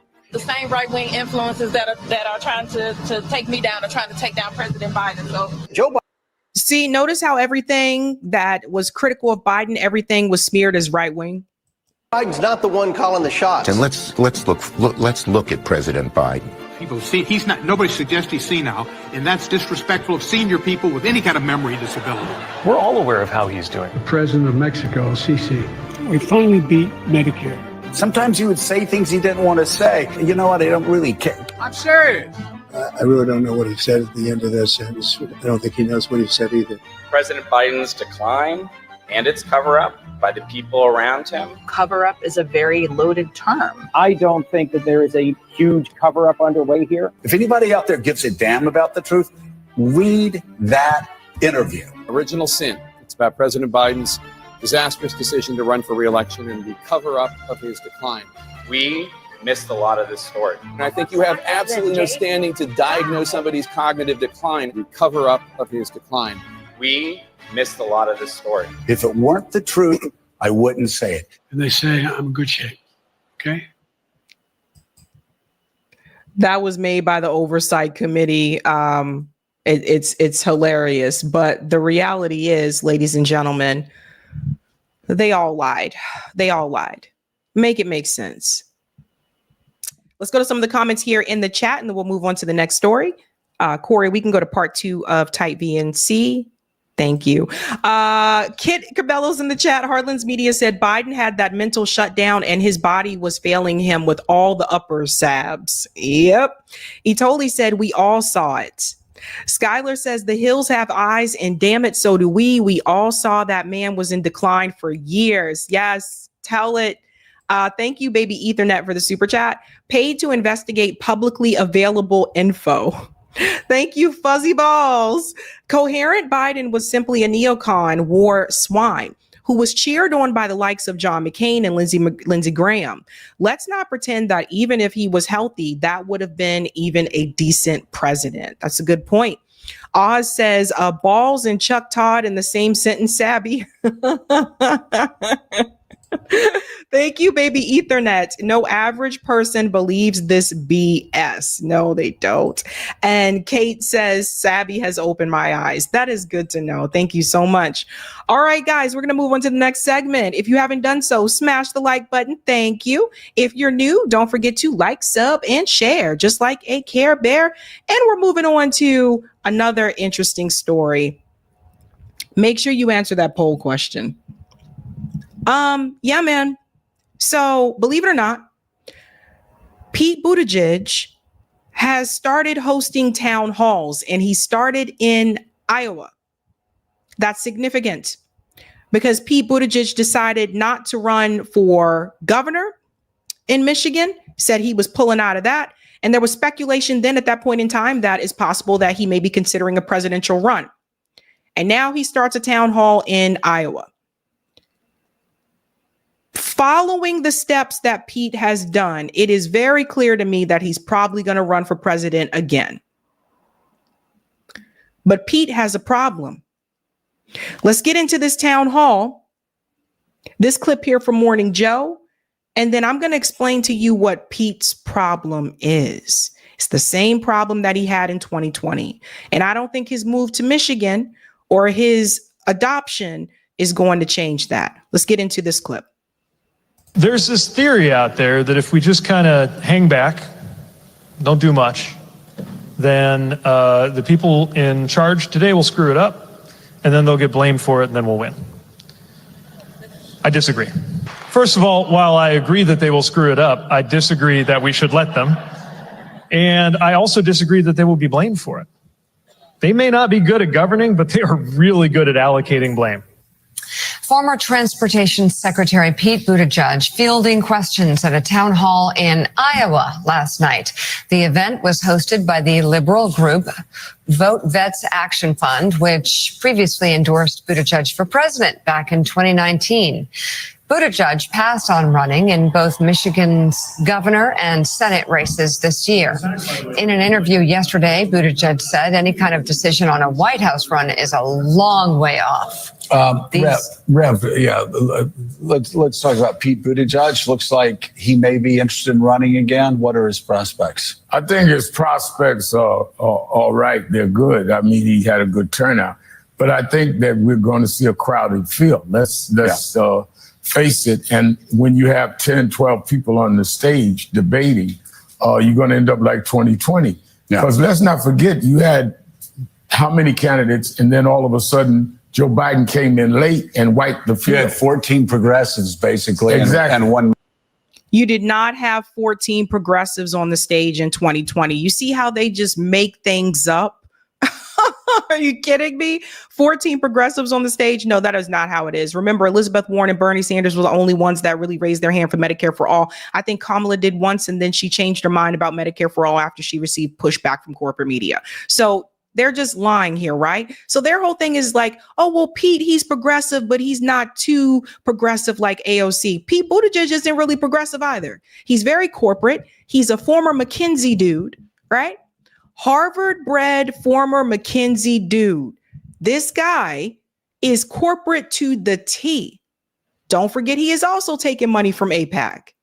So he's not progressive. See how they just throw that word at anybody now? It just means anything, can apply to anyone. Now, Al Sharpton is talking about Pete Buttigieg like, oh, I think he has a really good chance. Al Sharpton's the only Black person on the panel, and he's totally ignoring the fact that in order for Pete Buttigieg to win in the Democratic Party, he has to win the Black vote. What was Pete Buttigieg's problem in 2020? He failed to capture the Black vote. In fact, his support was so low among Black people. That's why he tanked the way that he did in South Carolina. And as many times as people said that, oh, Bernie's going to have trouble, the Bernie bros are going to make Black people go away. Bernie came in second in South Carolina, and he came in second with the Black support under Biden. After Biden. So just keep that in mind. The person who had the lowest low Black support, it was the Pete Buttigieg and the Amy Klobuchars in the Democratic primary by the time you got around to South Carolina. So keep that in mind. Yes, Pete has a Black problem. And there's a reason about that. And I'm going to show you why he has that problem. Because see, I don't forget. I remember what Mayor Pete did in South Bend, Indiana. Not familiar? We'll get to it. Let's continue. Moderate. And a moderate, one billionaire who played between moderate and being someone that was progressive. But Joe Biden came in and cleared the deck. I think people are going to look for a candidate that can win, that can deal with middle America as well as deal with some of the things progressives are saying and some that moderates are saying. So talk about also with Pete Buttigieg, and it's something that we talked about a good bit in 2020. Talk about how important it is to be able to win the vote of older Black voters who make up a disproportionate share of the Democratic primary vote for president. Often Mayor Pete, Secretary Pete didn't get above 1%, 2%, 3% with Black voters. How critical is it for him to figure out how to make inroads into that community? It's critical if he's going to try to win a primary. Let's remember the calendar's changed now. You're talking about South Carolina early, you're talking about Georgia early. And the critical vote in South Carolina and Georgia, which are the early primaries now, are going to be older Black voters. And that's why Jim Clyburn is so powerful. Right. Because you can have all of the guys you want that are the celebrities. If the older people are listening to a Clyburn or their pastor in South Carolina or Georgia, that's who's going to win the primary. Yeah. I told a rapper once, he says, I don't understand why a lot of people come to you for support. Buttigieg, I took to Sylvia's restaurant in Harlem. I said, because at your rap concert, you may have 10,000 people, but maybe 500 vote. When people come to my rallies, I might have 2,000 people, 1,900 of them vote. Right. So do the math. And I think that's what people that are looking to run in these primaries better look at. Where's your voters? Yeah. Right. And pause. So do you see what they just said? He got maybe 1%. And remember, they did change the primary. They changed the primary calendar, right? So South Carolina is now up there in the early primary states. Where did Pete Buttigieg struggle? When they got to South Carolina. That's just a reality. We can also debate what happened in Iowa, how he rushed to jump and say that he had won in Iowa when the numbers did not show that. And later it was reported that was not the case. That was on purpose. That was to sabotage like the left. This is what I've been trying to tell you guys. All these people, both parties work against any type of platform that has universal policies that is going to benefit the working class people. Both of them are going against that. And so Pete was doing his job to do that. So the problem that Pete Buttigieg is going to have is the black vote, just like he had this problem in 2020. And you bring up South Carolina. And let me tell you something, boo. We'll talk about South Bend in just a second, but I'm going to tell you about South Carolina. Having lived in South Carolina, I graduated from college in South Carolina. I started my first post-college job in South Carolina. It's conservative. Even the Democrats, the black Democrats in South Carolina are more conservative. So one of the problems, and people don't like to hear this, but you got to listen up, because some of the liberals and stuff, they don't want to be honest with their audience. I'm going to be honest with you, having lived there. There's a good number of Democrats in South Carolina that I know personally did not support or vote for Pete Buttigieg because of his lifestyle. Now, I don't agree with that. You should vote for people based on policy, not their identity, not their lifestyle. But it is the South. South Carolina is the Bible Belt. And he is going to have a difficult time trying to capture any large, significant voting bloc in for the Democratic Party in South Carolina, because they have the oldest electorate. So you got to know what you're working with. There is a big difference, and I've lived in both states. There is a difference between South Carolina and North Carolina. North Carolina is a little bit more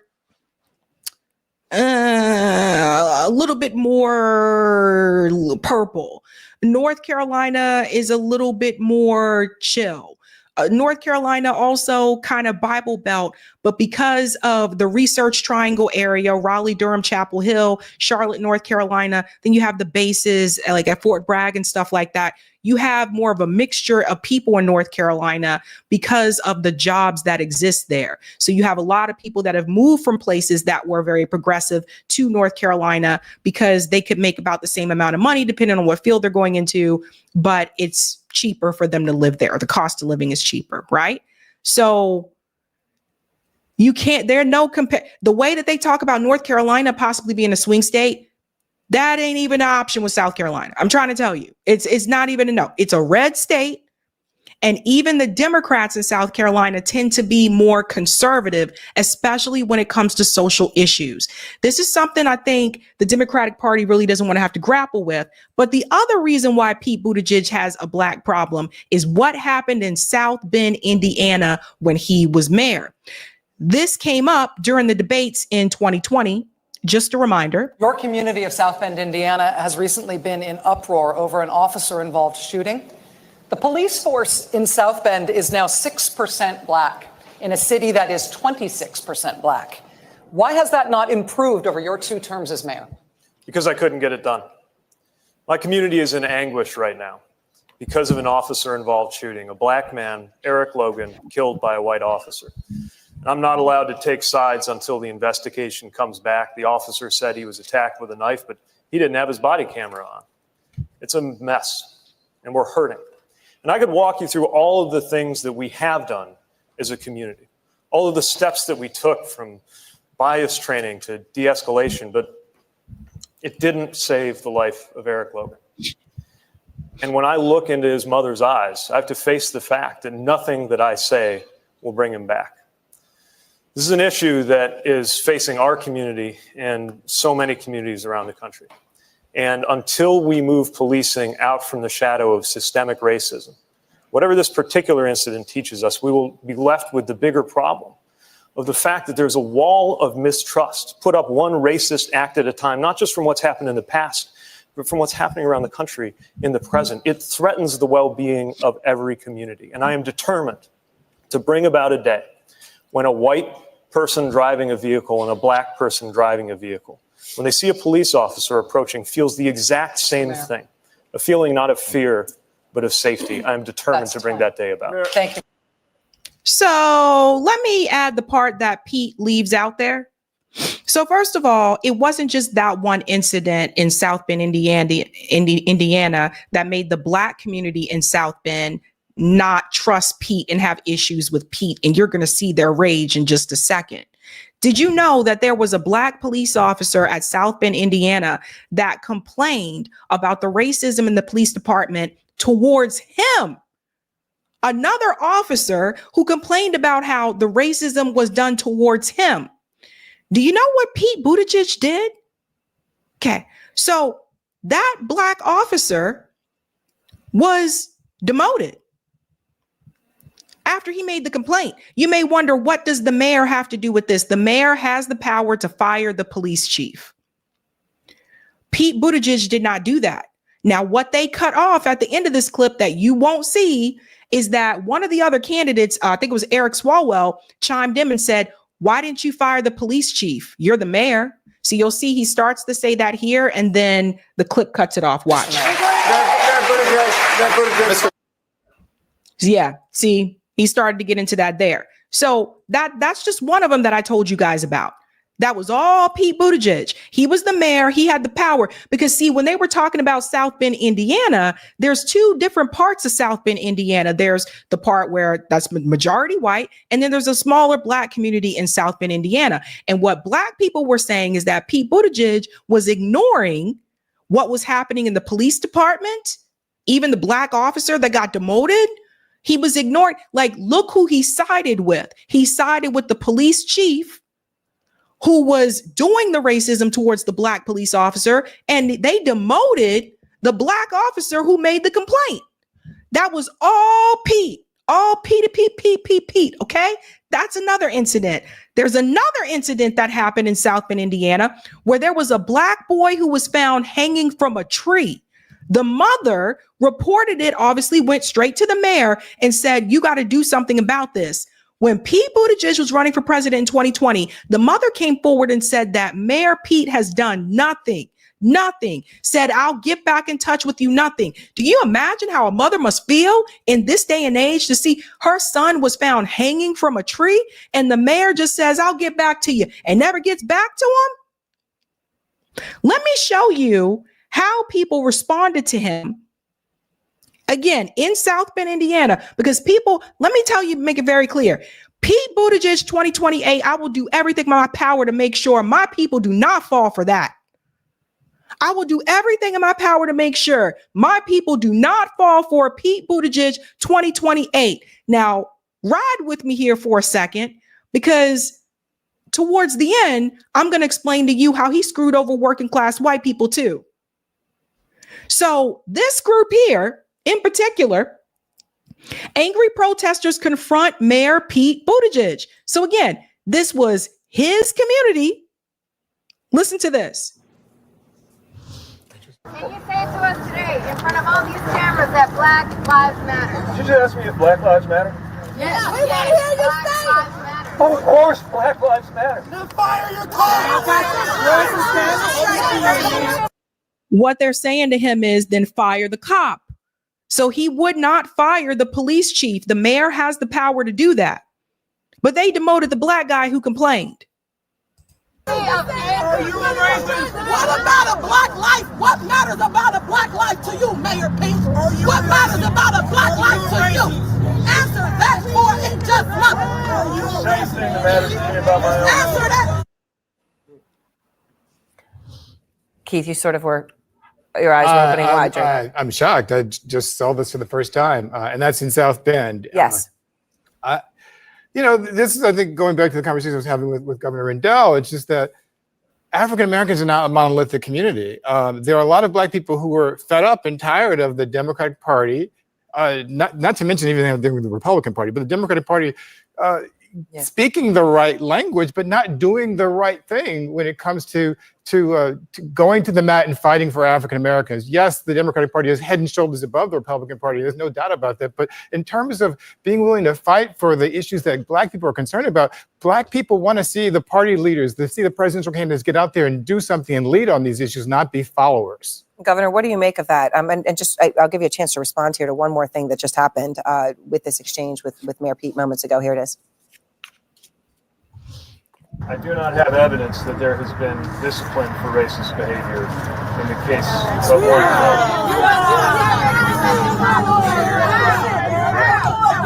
And you running for president? But if you truly running for president and you want people to vote for you? But if you running for president and you want black people to vote for you? That's a downfall. That's not gonna happen. I'm not asking for your vote. You ain't gonna get it either. So yeah, that was him saying, I'm not asking for your vote. And they said, you're not going to get it either. Right. So again, you can't win in the Democratic Party without the black vote. Now, Pete Buttigieg, he did pretty well with white Democrat voters, right? Like there were a number of people that I saw even here in Massachusetts. I did see Pete Buttigieg signs. I told you I didn't see any Biden signs, which was really weird to me that he was able to pull it out like he did on Super Tuesday. But you guys have got to see this because we are the base of the party. Black people are the base of the Democratic Party. So without the black vote, no, as a candidate, you cannot win. We saw that happen with Kamala Harris. Kamala Harris didn't win the black vote either. That's one of the reasons why she lost. And the Democrats and the corporate pundits don't want to say it because it makes it look bad. But if you look at the numbers show. That's why she lost. Now, I'm going to take you back to Democracy Now! When this gentleman came on to complain about how Pete Buttigieg was neglecting the black community in South Bend, Indiana. Race moves on now to Nevada and South Carolina. Buttigieg continues to poll extremely low with African-American voters. His own former constituents are condemning his treatment of the black community in South Bend during his time as mayor, calling out systemic racism in the police force. During Buttigieg's tenure as mayor from 2012 to 18, black residents were 4.3 times more likely to be arrested for possessing marijuana than white people. At last week's presidential debate, ABC News moderator Lindsay Davis questioned Pete Buttigieg about the rise in arrests of black people under his administration. Well, the reality is, on my watch, drug arrests in South Bend were lower than the national average. The overall rate was lower. No, there was an increase. The year before you were in office, it was lower. Once you became in office in 2012, that number went up. In 2018, the last year that we have a record for, that number was still up. Yep. That's because he was on the side. He was on the side with the police. See, everybody needs to hold on to this, and people can clip this if they want to, because if he runs in 2028, I'm here to tell you, they're going to try to spin this. Let me tell you, okay? Because he checks off a lot of boxes. Don't forget what Jasmine Crockett just said at that event, that the donor class has already decided in the Democratic Party that the candidate is not going to be a female and it's not going to be a person of color. She said they want a white male. So who do you think they really going to get behind? Somebody like him or someone like a Gavin Newsom?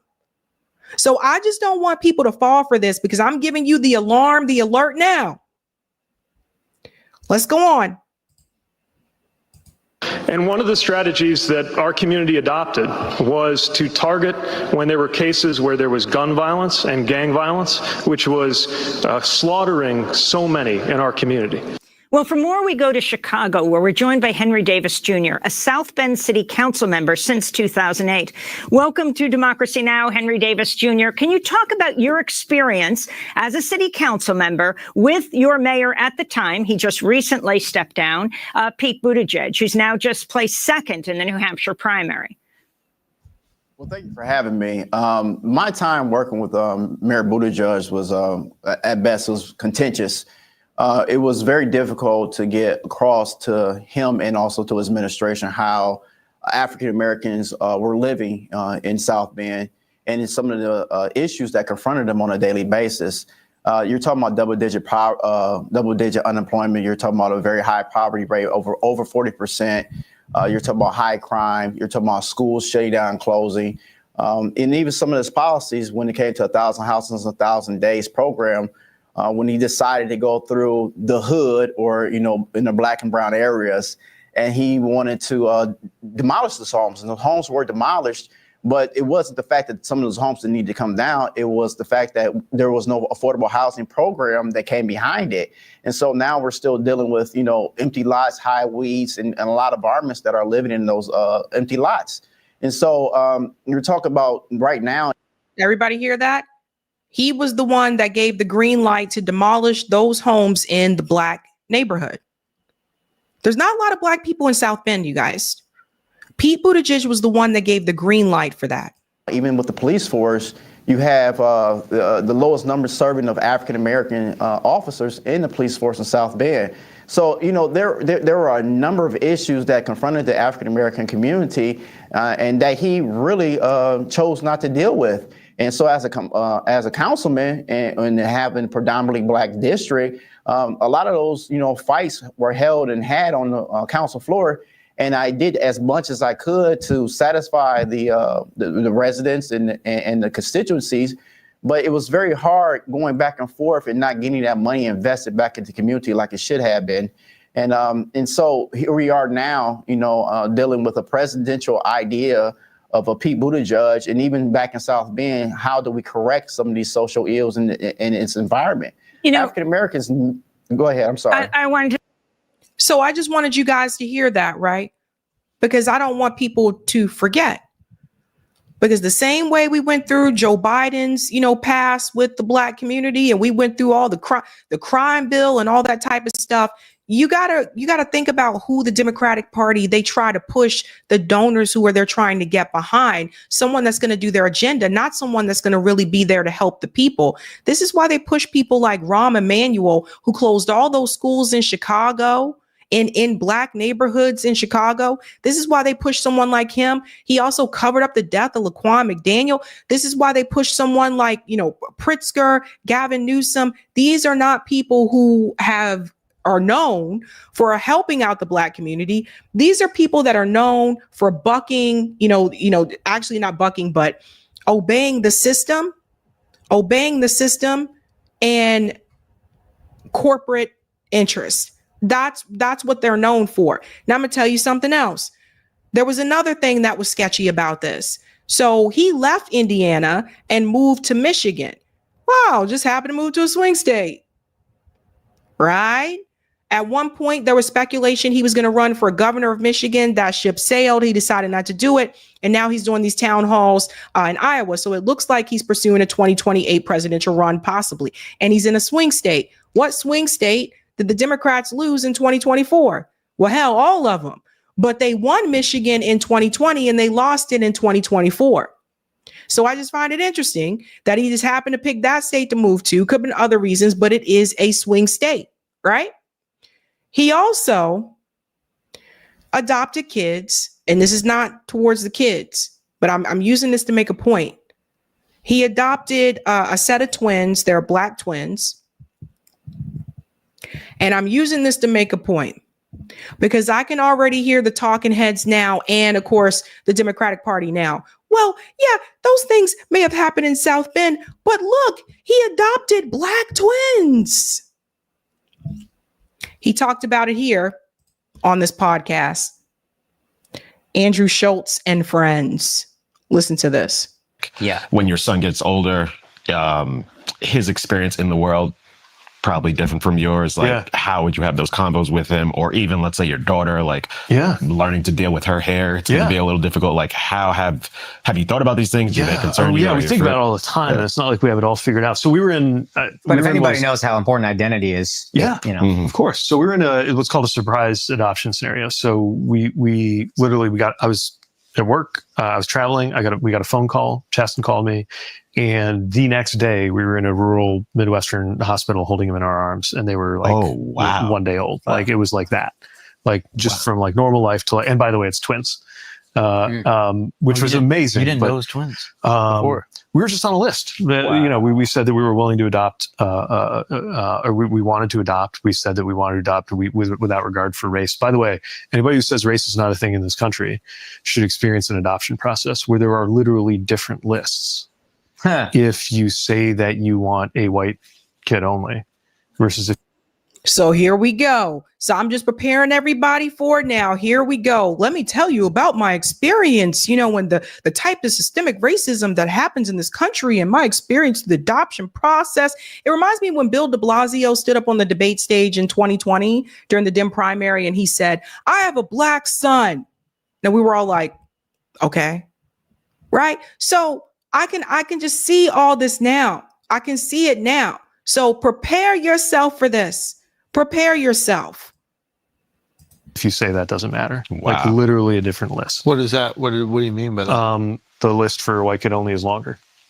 And not only that, there was actually a discount, or you didn't have to pay a deposit on the fee. Discounts. This is like how it works. Yeah. I couldn't believe it. So we didn't know anything about the racial identity of the kids until they started to look mixed race, which they are. And like contending with like the hair thing is already like a thing. And like lots of advice, especially from like black parents who like see stuff on Instagram, or they're like, let me tell you how to do it. Yeah. Like a lot of advice. You guys are already, oh my God. I'm seeing the comments in the chat and you guys are not having this at all. You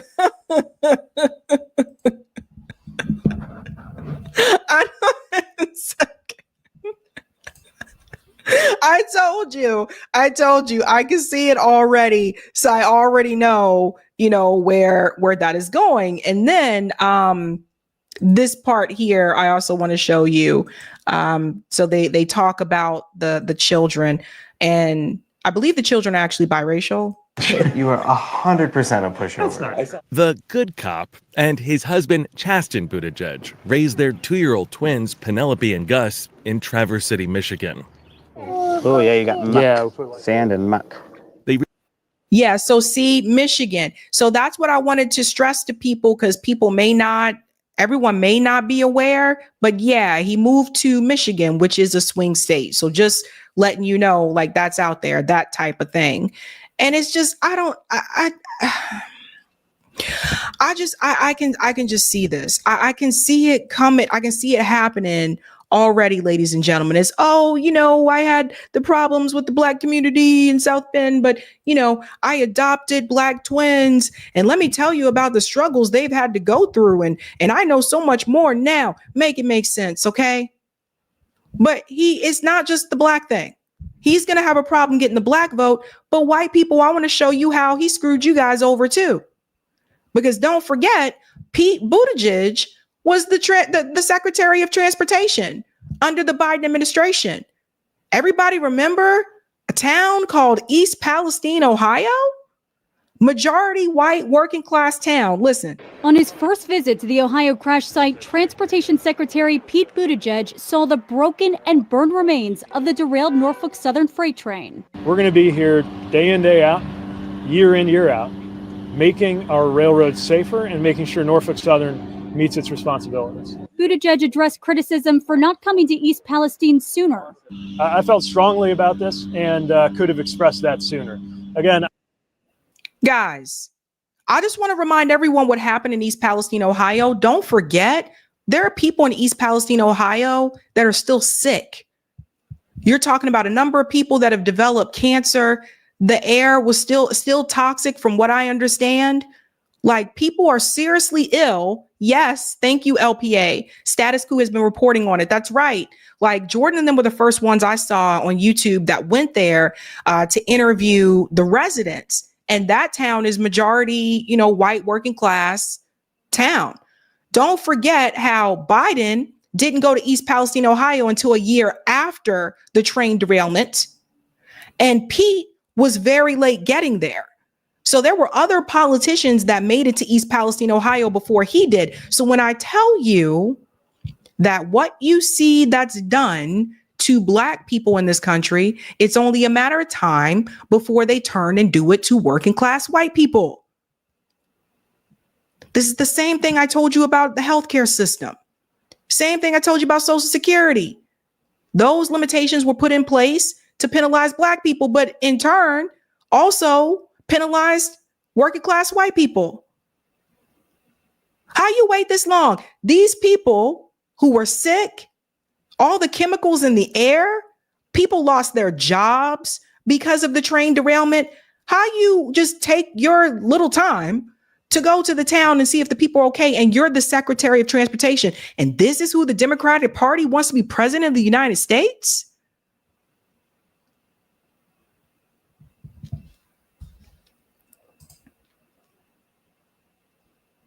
Pete 2028 will not happen on my watch, not happen on mine. I will make sure black people do not go out and vote for the Pete's.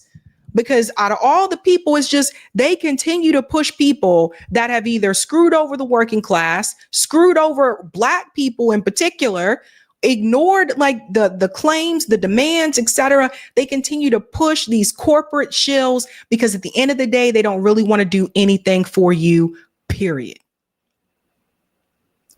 Let's go to some of the comments here in the chat, ladies and gentlemen. By the way, guys, we will do call in tonight. Thank you, Flower Bro. Did The View scrub the Biden interview? Maybe. I haven't checked their channel, but it could be possible. If you don't see it there, it may not be there anymore. I don't know.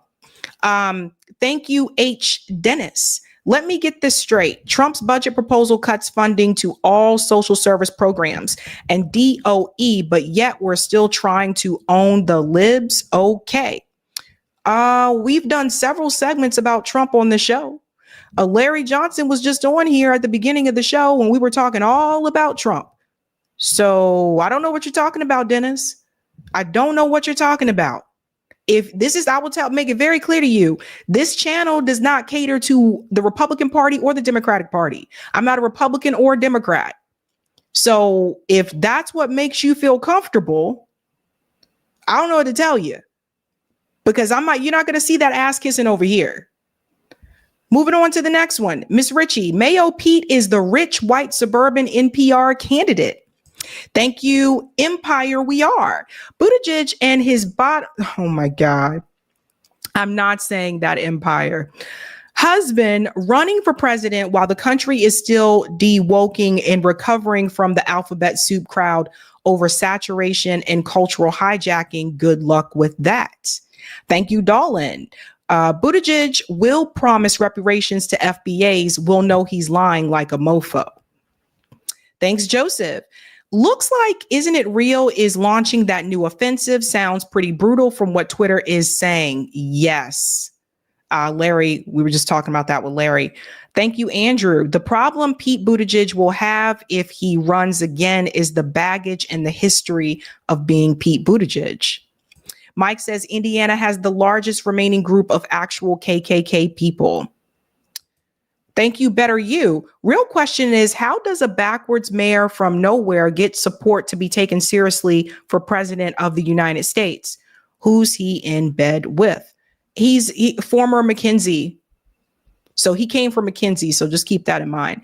Thank you, Courtney. And also, Rahm removed police from Black retirement neighborhoods here in Chicago and crime superseded. Yep. Thank you, Baby Ethernet. Pete is Kamala Harris 2.0, tangentially black. Wow.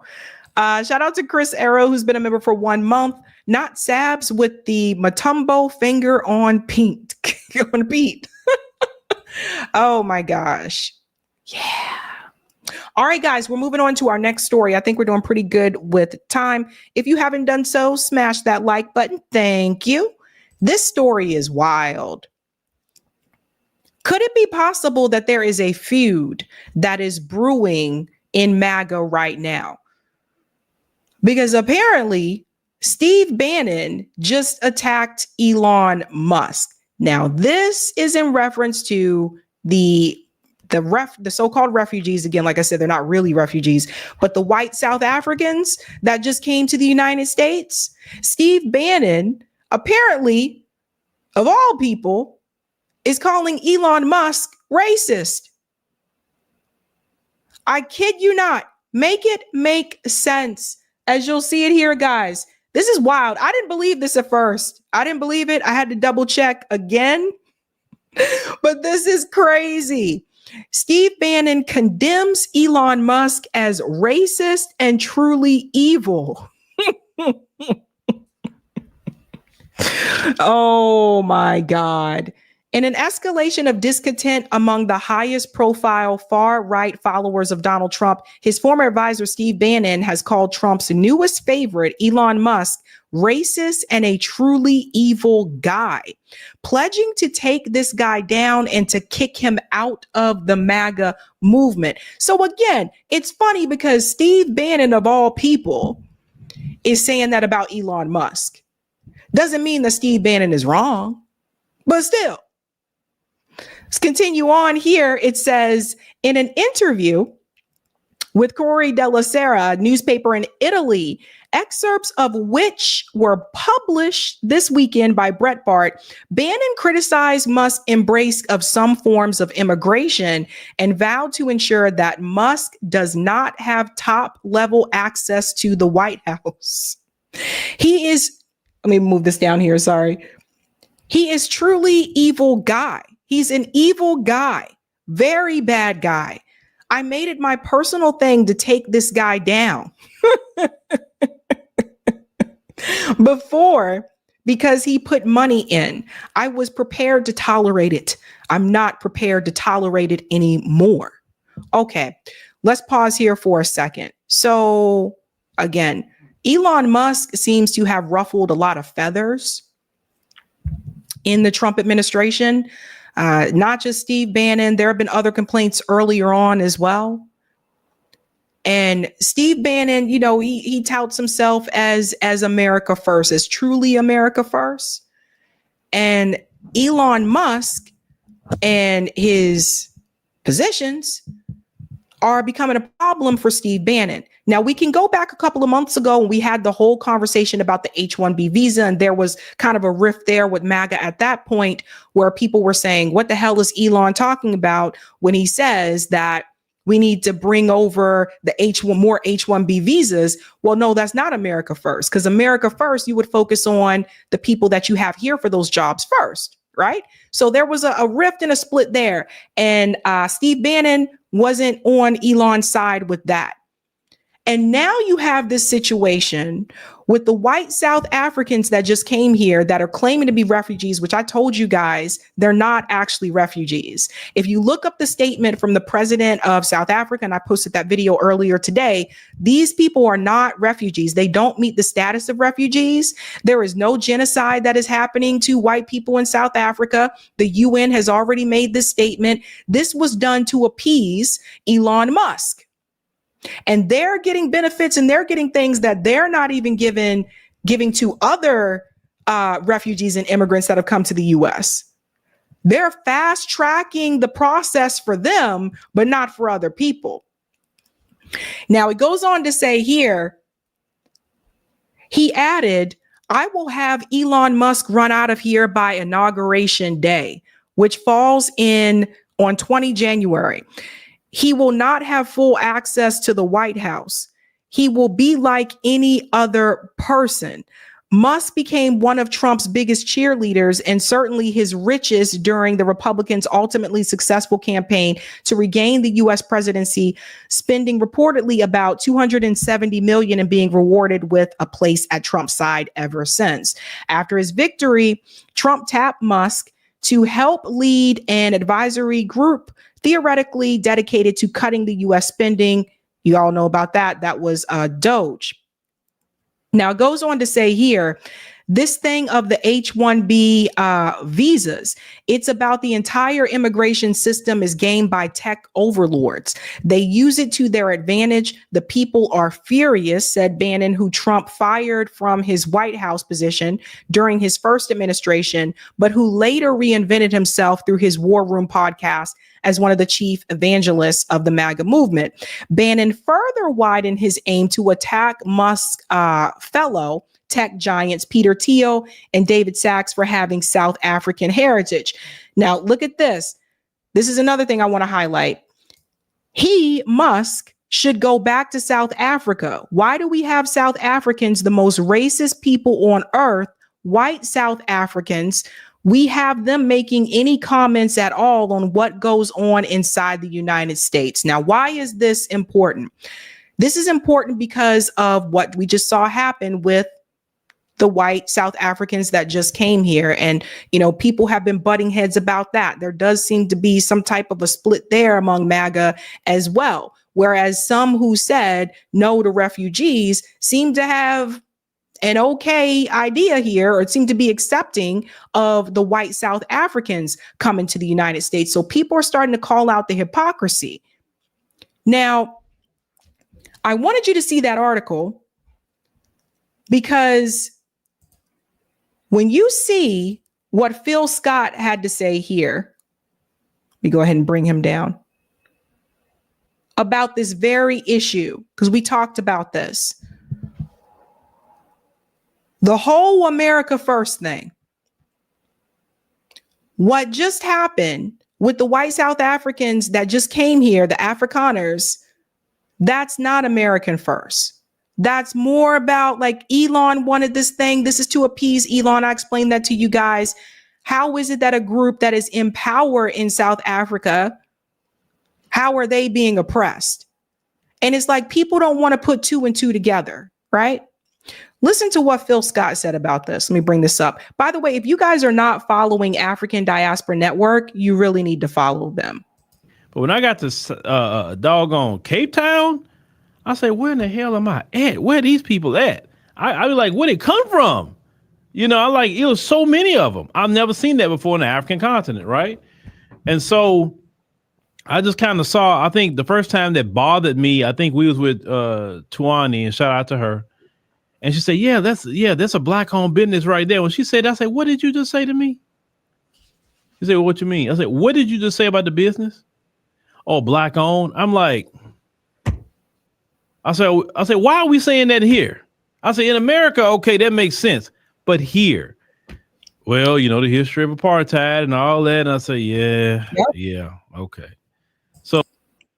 So Phil has been to South Africa.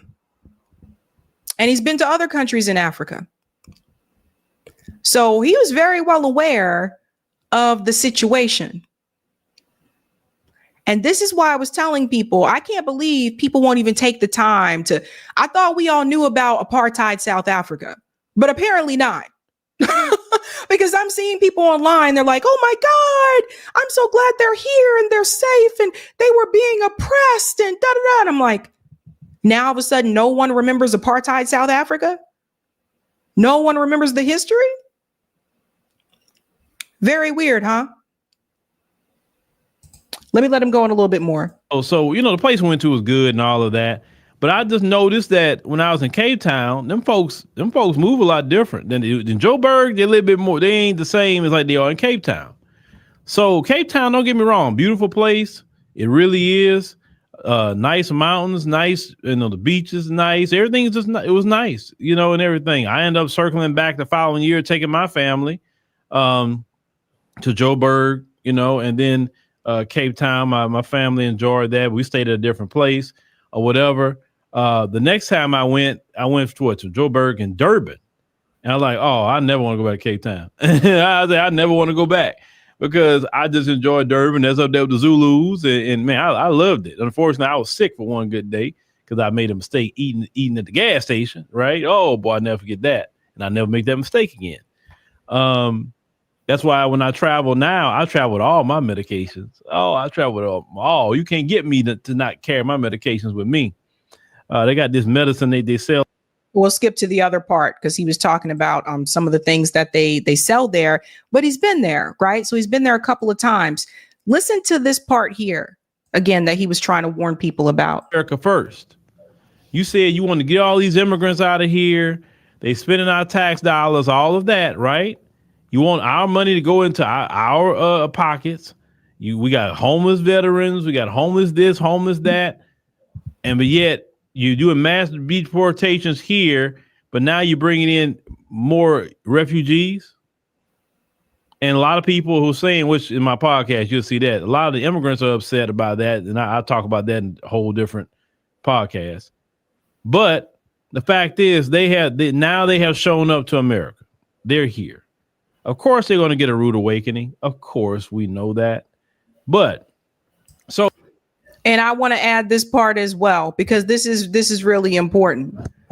Yeah, the U.S. isn't like South Africa. Because the way, and this is another thing too, if you ever met people from South Africa to explain this to you, the way that Black South Africans are treated by the white South Africans, Black people don't put up with that here. And I believe they said they're going to send them to places like South Carolina. Good luck. Having lived in South Carolina, good luck with the Black community in South Carolina. Try telling Black people that. Try that talk that you do over there. Try that in South Carolina and let me know how it work out for you. South Africa is one of the most unequal places in the world. In the world. And we supposed to feel sorry for? Hell no. Hell no. You got people being blown to pieces in Gaza every day, every other damn day, starving kids and stuff in Gaza every day, every damn day since October 7th of 2023. I feel sorry for them.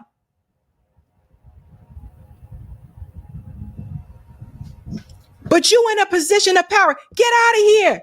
Get out of here. So they're going to be in for the rude awakening. Rude awakening. South Carolina, Alabama, Memphis, good luck. Good luck. I'll give you a little bit of time before you turn back around and you get back on the plane and go back home, because Black people there don't play. They're not going to put up with that attitude. Not at all.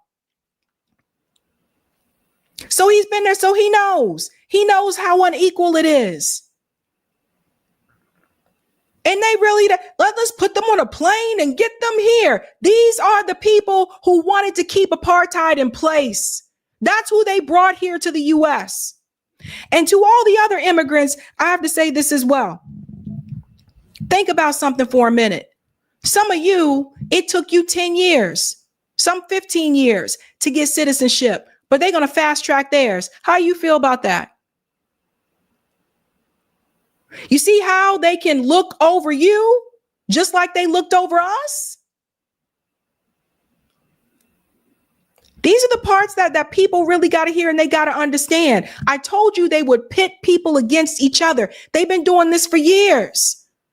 The same way they can fast track their citizenship for the white South Africans, the same way they could have done that for all the rest of you. But they didn't want to. Remember that. Remember that.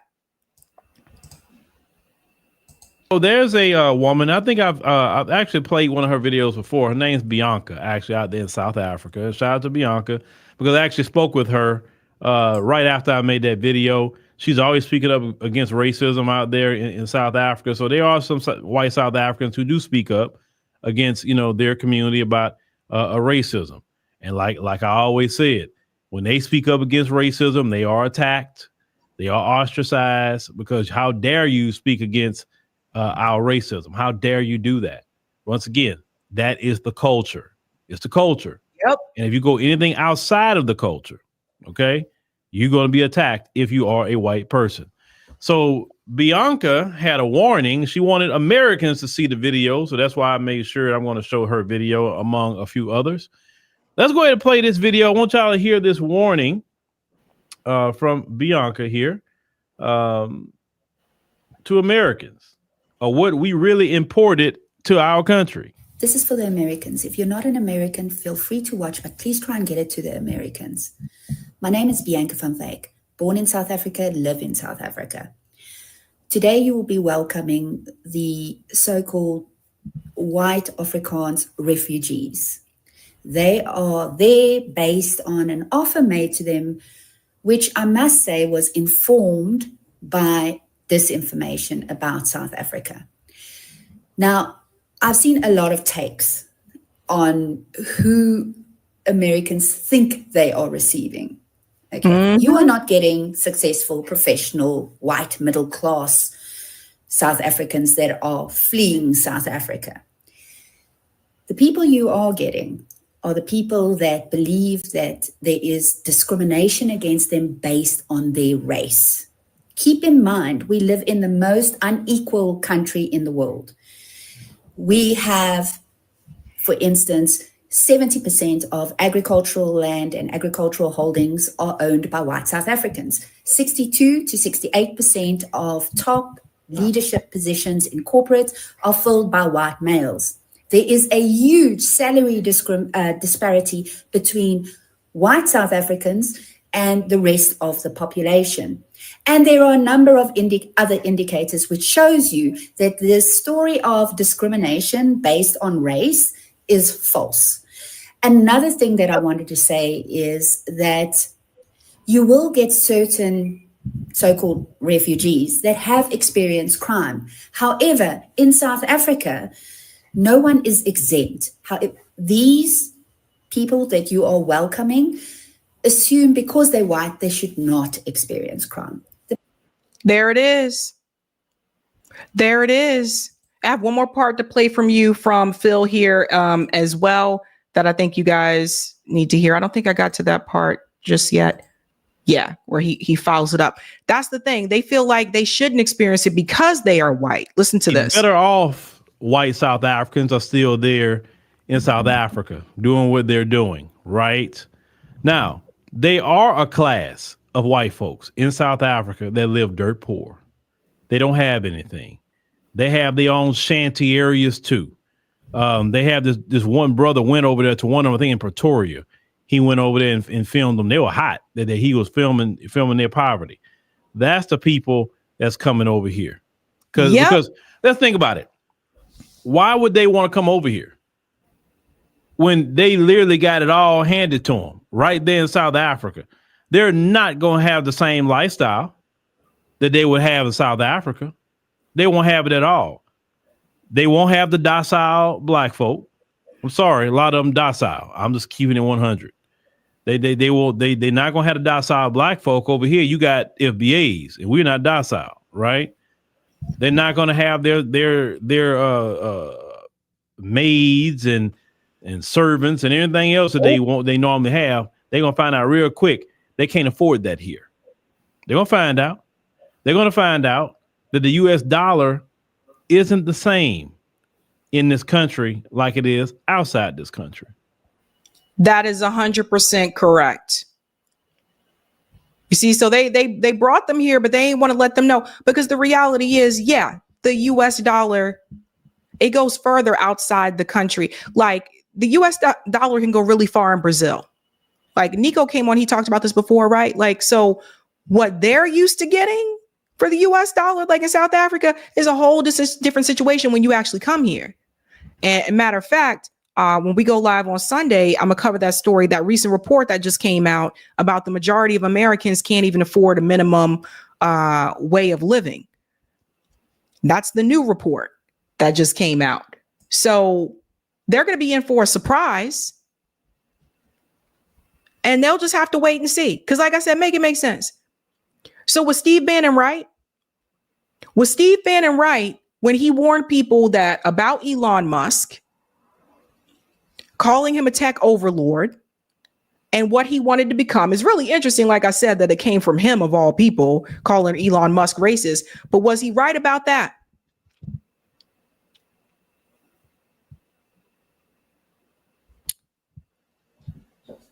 There's a rift in MAGA when it comes to Israel. Like we noticed, we've seen the people calling out like Israel, like the Candace Owens side of things, and then the loyal Zionists like the Ben Shapiro side of things, right? But I'm also seeing a rift in MAGA when it comes to immigration, where some people who said no refugees meant no refugees, and where some who said no refugees meant, oh, no, not those kind of refugees, but those ones are okay. Something to pay attention to, folks. Make it make sense. Let's go to some of the comments here in the chat. Corey, can we go to the last story, please? Thank you very much. Thank you, Pine. I think Kanye could become president before Pete Buttigieg ever could. You might have a point there. Thank you so much for the super sticker, Anton Wheeler. Thank you, Texas Grown. I live near Elon. He's got a 16-foot fence around his house because a neighbor goes in their yard naked. The neighbor said in the newspaper, no, I had underwear on. That's funny. Thank you, Dolan. Sabby, please research a town called Grand Rapids, Michigan. It's right by New Holland. I guarantee that's where they are being sent stories to tell. Interesting. La Senora, thank you, says they fast-tracked it for Asians too. It's just Latinos. I would also say Caribbean immigrants too. Thank you, China. Hey, are you going to see the new Final Destination? I don't know. You guys let me know if I should go see it. I'm a little skeptical because I'm used to, I think the best Final Destination was the one with Devon Sawa. Like, I think that was the best one. So I don't know how I feel about all these movies coming back. They also brought back I Know What You Did Last Summer. Like, there's a remake of that now. And like Jennifer Love Hewitt's in it. And they brought back Freddie Prinze Jr. And I'm just kind of like, yeah, I don't know. Do we really want to know what happened last summer? I don't know anymore. So I don't know. Thank you, Flower Bro. Send them to Lincoln Heights, Ohio. Oh, I remember that place. Thank you, 100 Black Roke. Sabby, the Netherlands don't want them. And thank you for the super sticker soul. Thank you. Thank you so much. Yeah, I don't know if I told you guys that, but I saw the preview, the trailer for the new I Know What You Did Last Summer.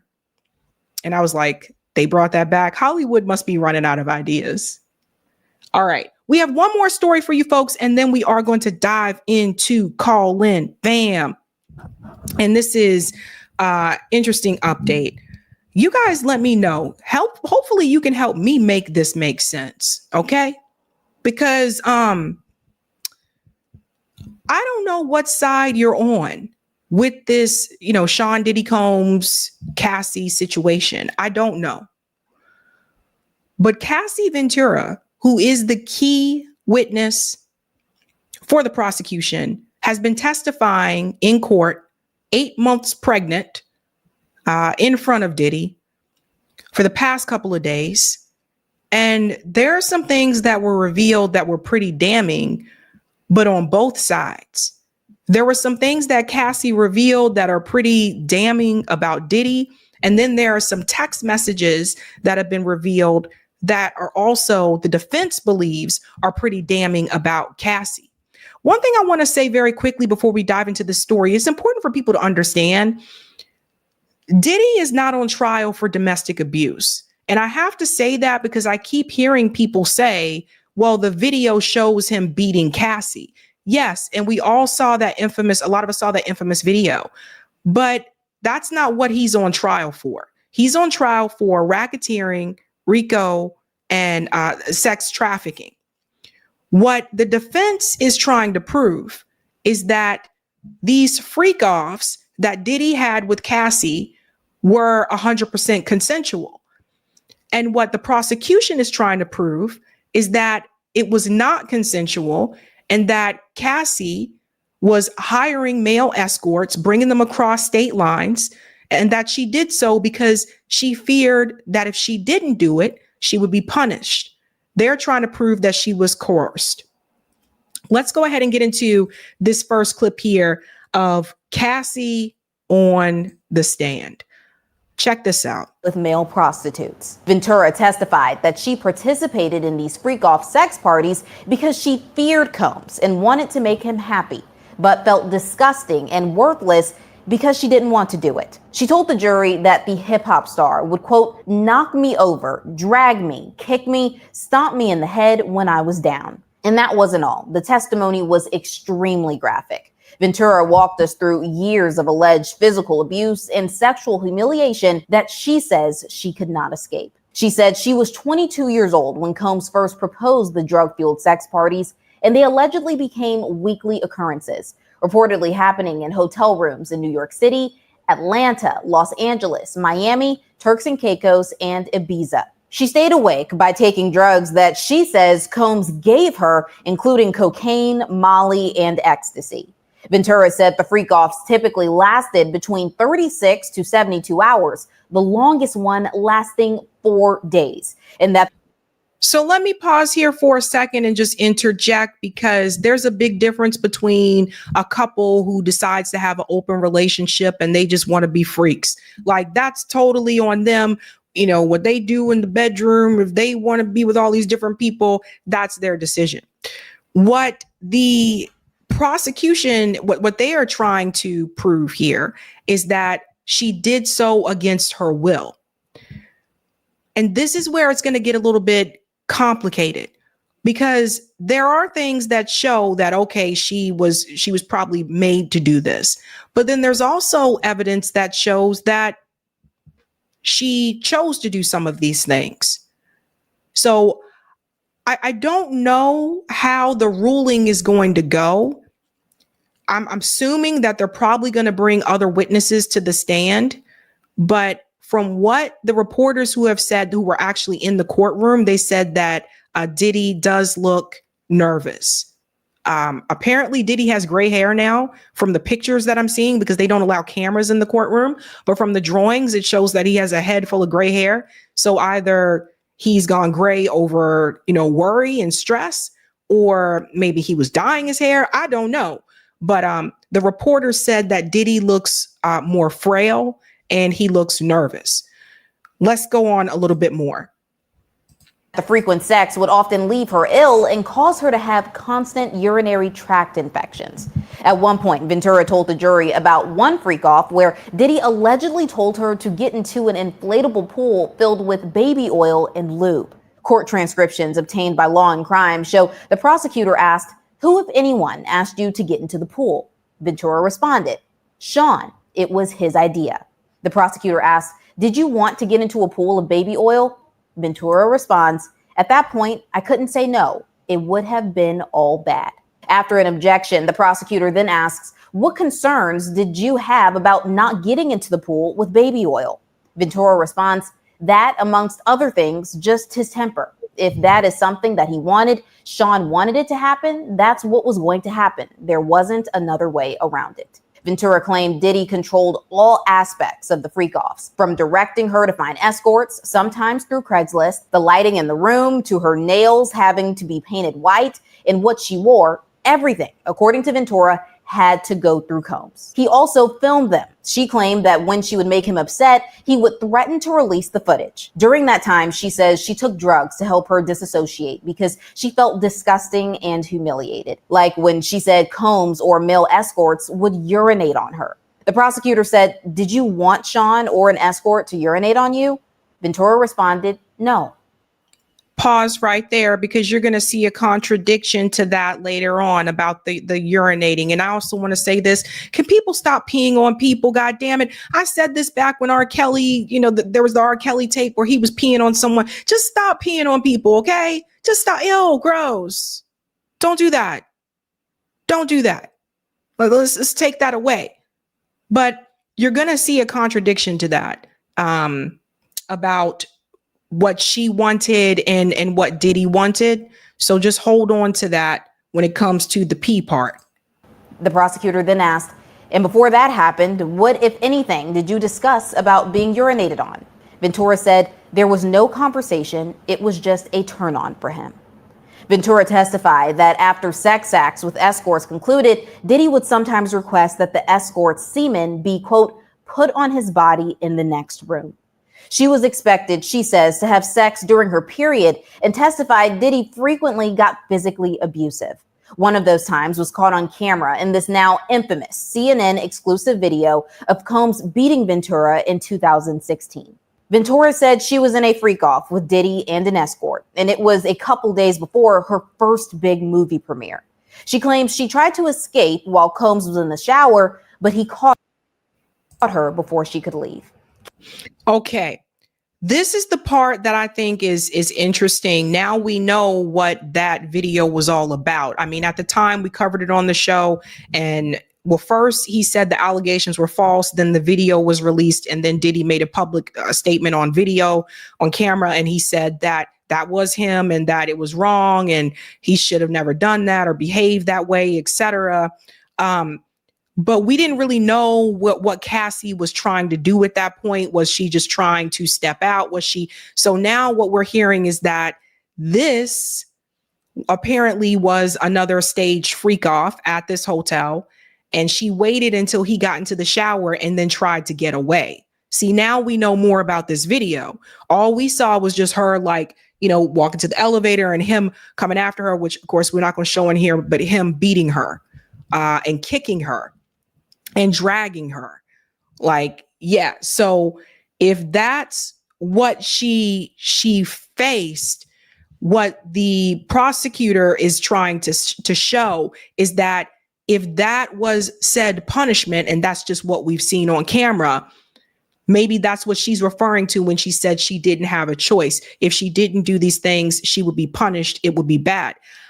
I don't know. But now we know that that was her trying to get away.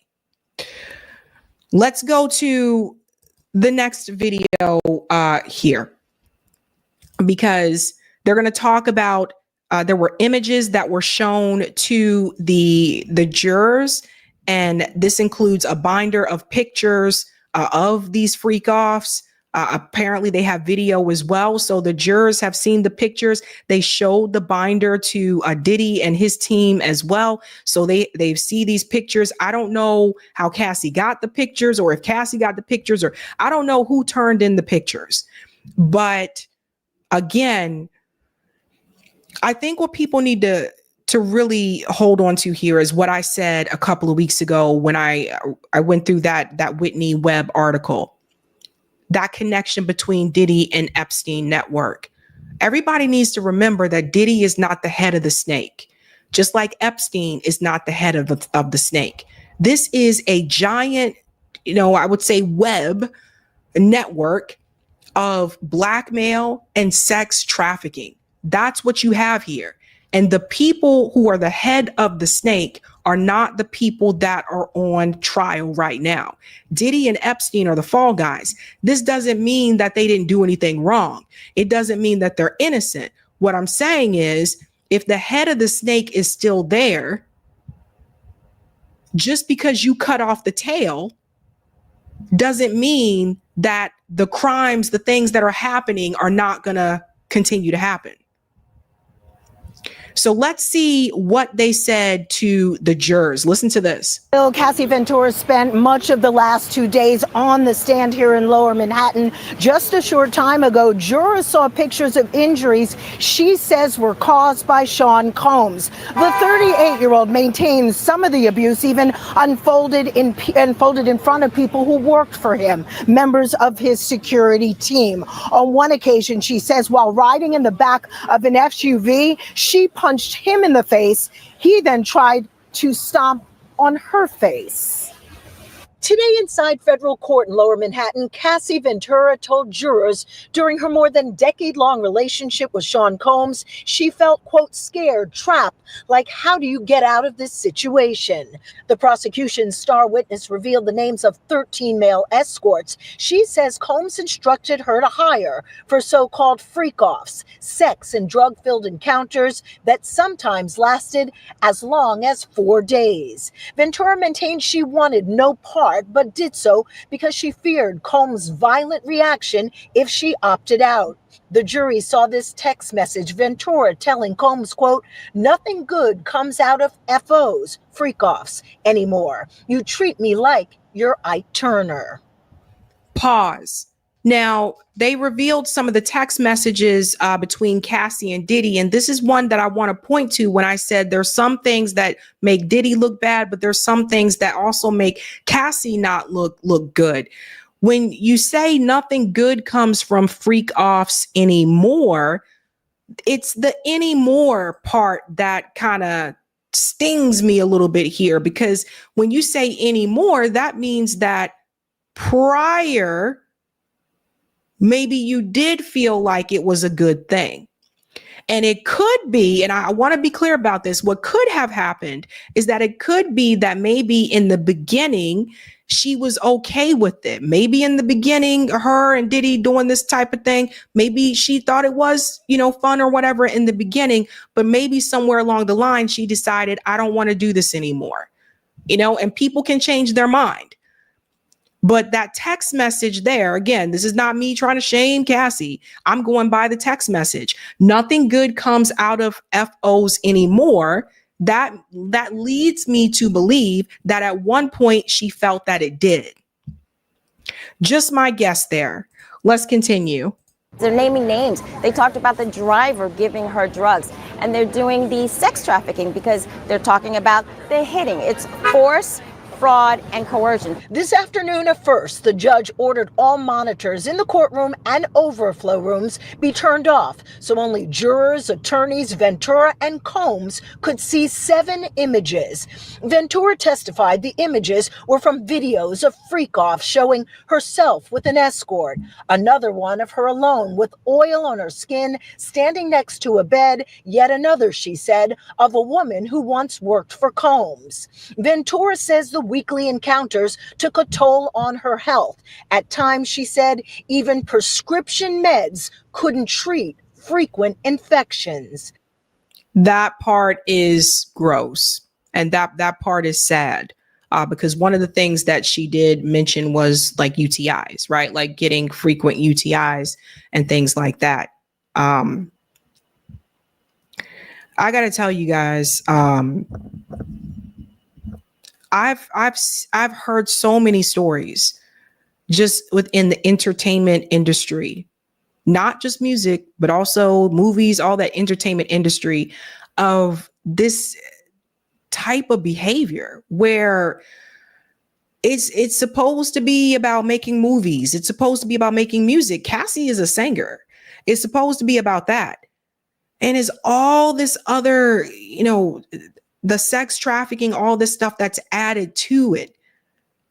And from what I've heard is that a lot of these people, especially ones that live in Hollywood, are involved in some way, shape, or form, or have been involved in this type of behavior. There's a reason why some celebrities choose not to live in Hollywood. There's a reason why some celebrities live in remote places, or they'll live in like New York City where they can kind of blend in with all the people and stuff there. There's a reason why they choose not to be in those spaces, because they already know what's been going on and said things, right? And what I notice is that it tends to happen to people when they're young. Cassie was very young at the time. Everybody sees her as like, she's a mom and she's 8 months pregnant right now. But at the time, she was very young.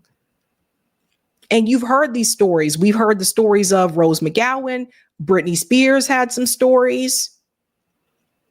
A lot of these people, and it's just very, very sad, like very shameful. I mean, it's not just a Diddy thing. We saw the owner of Abercrombie and Fitch. They took him down. Remember, he got arrested and all that too, also for running sex trafficking network within Abercrombie and Fitch, which was supposed to have been like a modeling. He's supposed to have been hiring models. So it's something about like that business, like the entertainment business. And this is why I think sometimes some people will look at it and they'll say the entertainment business is evil, right? Because what the hell are these people doing? Like, what is this? Let's continue on here. Ventura told jurors Combs repeatedly threatened to release the sexually explicit videos and embarrass her. Still, she said she loved him and sent this text to the father of 7, quote, "I can't wait to have a baby with you one day.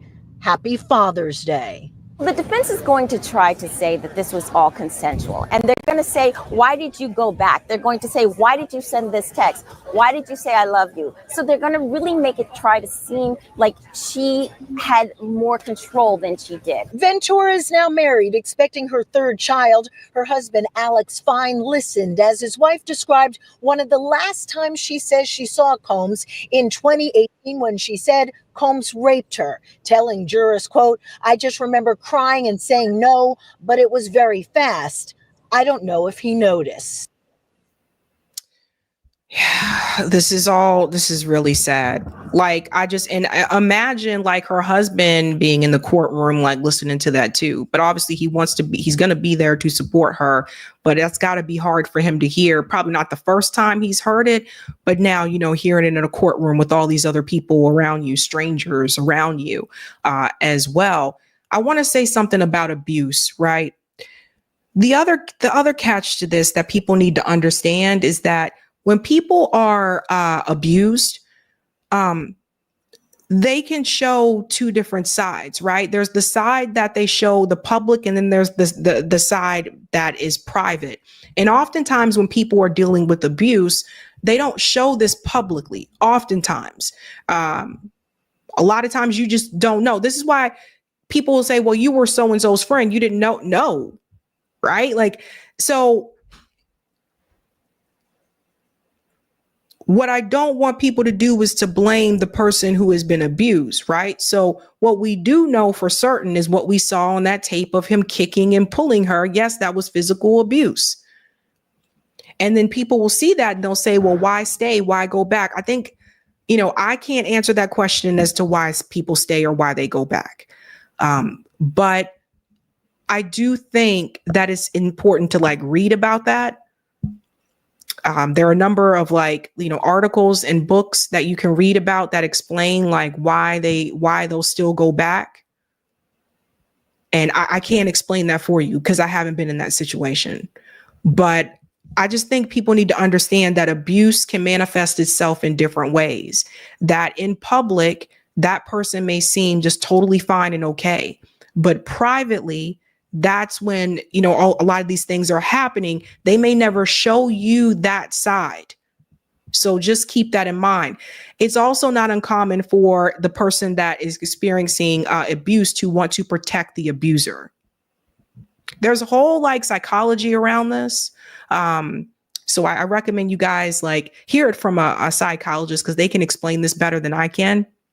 Now,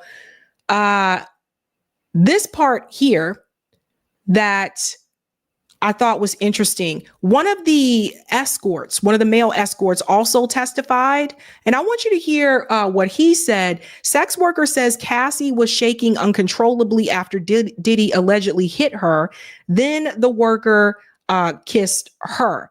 So his name is Daniel Phillip. He's an escort that first took the stand on Monday. I want you to hear what he had to say. He said, during cross-examination, Kearney's attorney, Xavier Donaldson, tried to paint the encounter between Phillip and Ventura as consensual. The indictment alleges that Combs forced or coerced women into having sex with male workers, which the defense has attempted to push back on. Was Ventura the one who paid you? Yes, he replied. She wasn't drunk or high, Donaldson asked.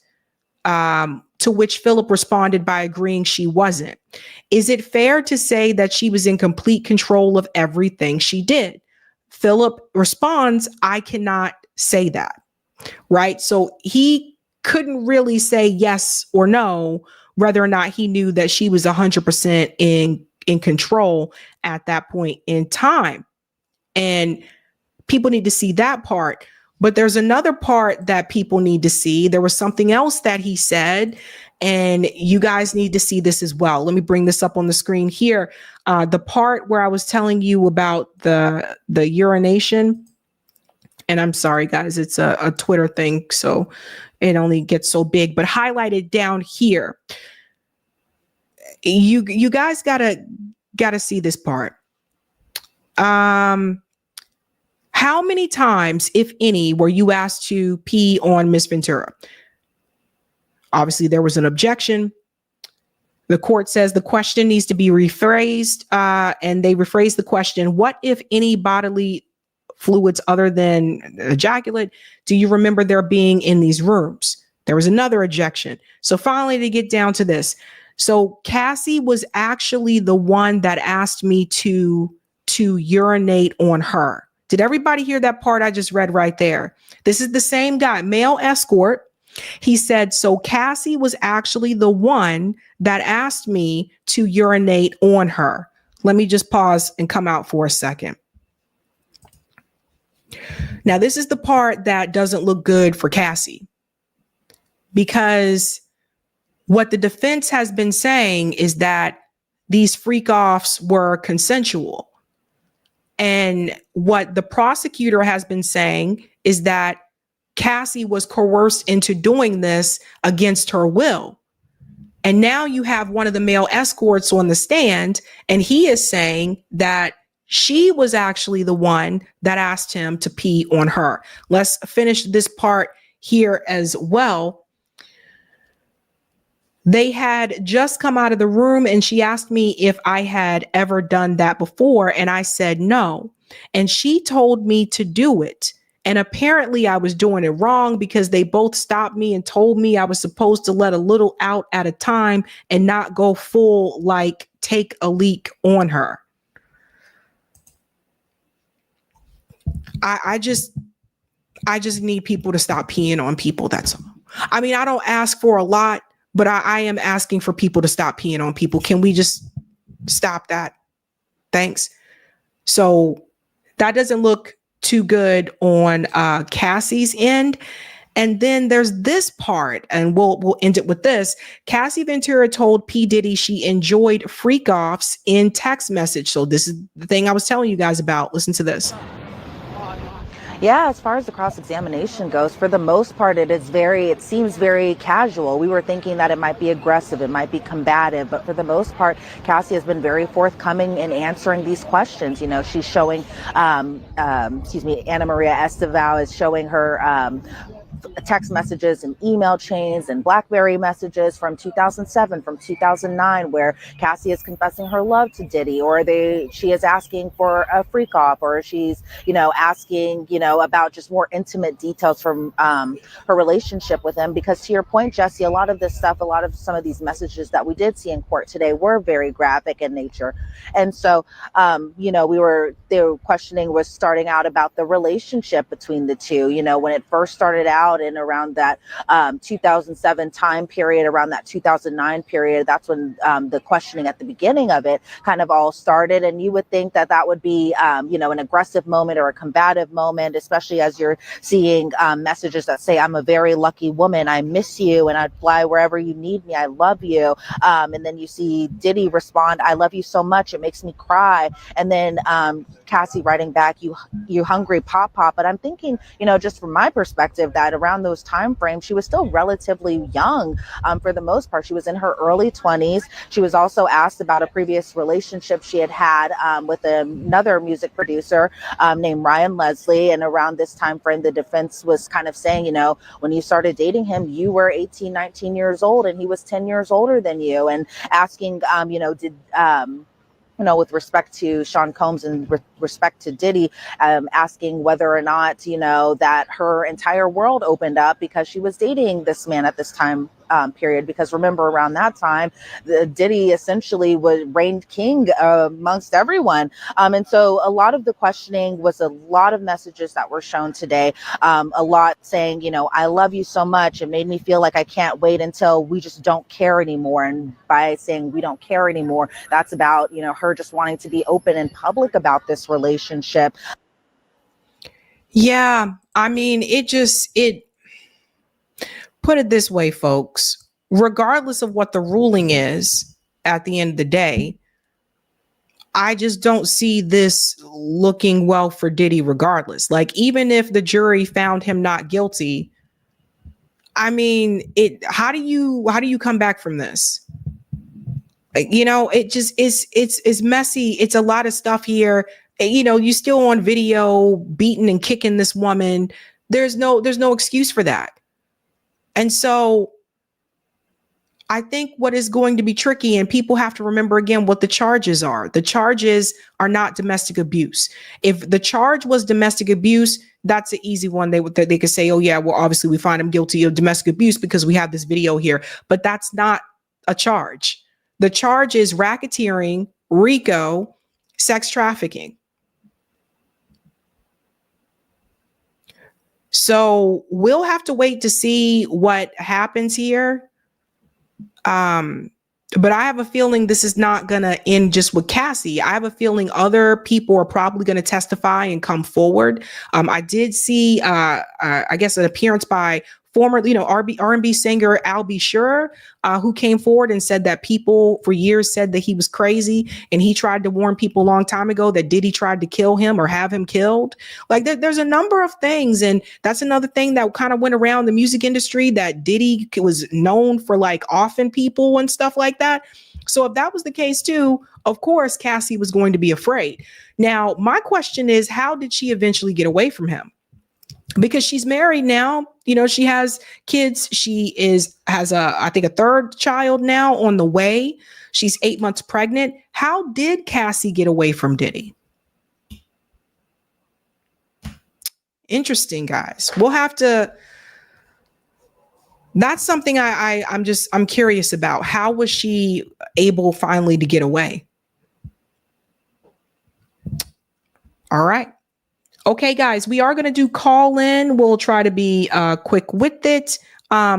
Eric, you want to do the poll, and then I think there's a couple of super chats, and I'll be back. Sure. All right. So let me resize this. Well, no, let's take a look at that poll, shall we? And we just got to get this into the right sizing. Here we go. All right. So the poll question tonight was, do you believe Pete Buttigieg will win the black vote in 2028? With 1,453 votes in, we have the yeses with 3%. We have the maybes with 6%. We have a strong showing from the noes at 81%.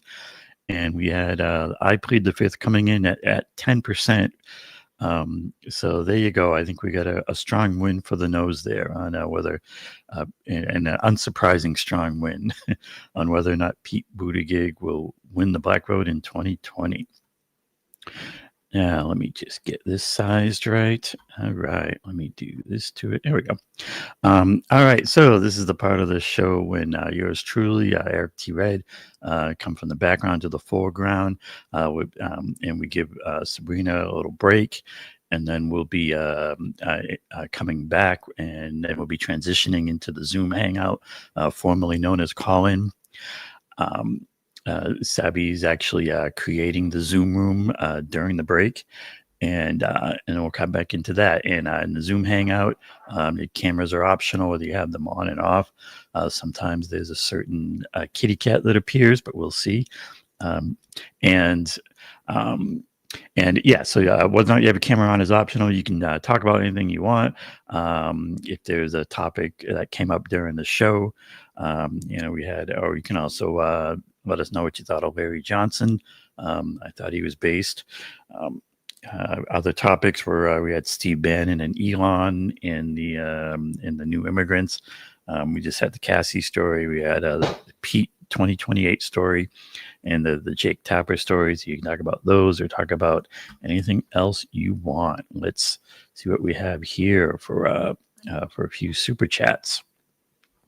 Thanks for the super chat, Daniel Sanchez, who writes, "Dear Sabby, I saw your video on vampires.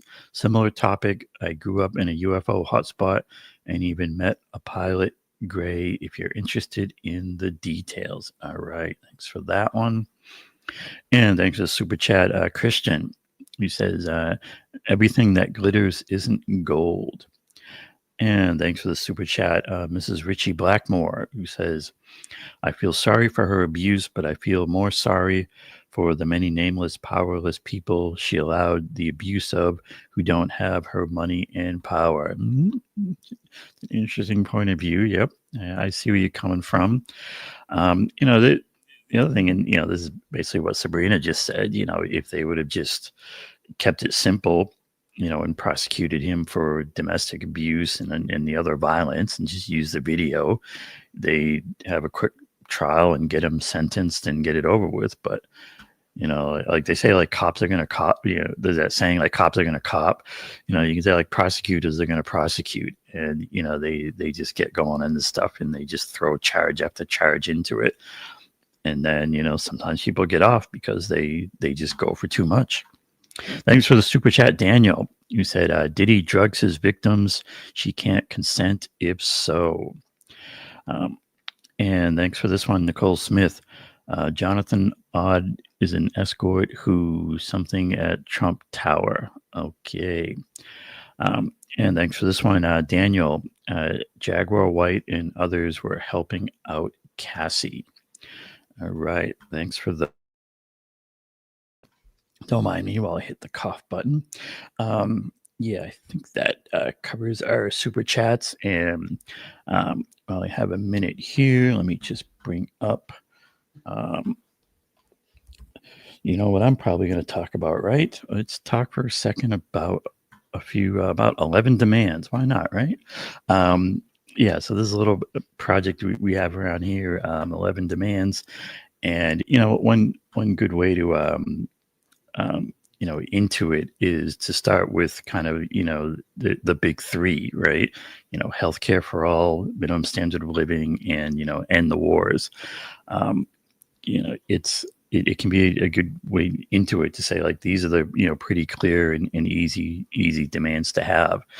And, you know, the 11 demands, and then, you know, MCDS is, you know, the big one. It's about, you know, we should always view things from, you know, the lens of MCDS.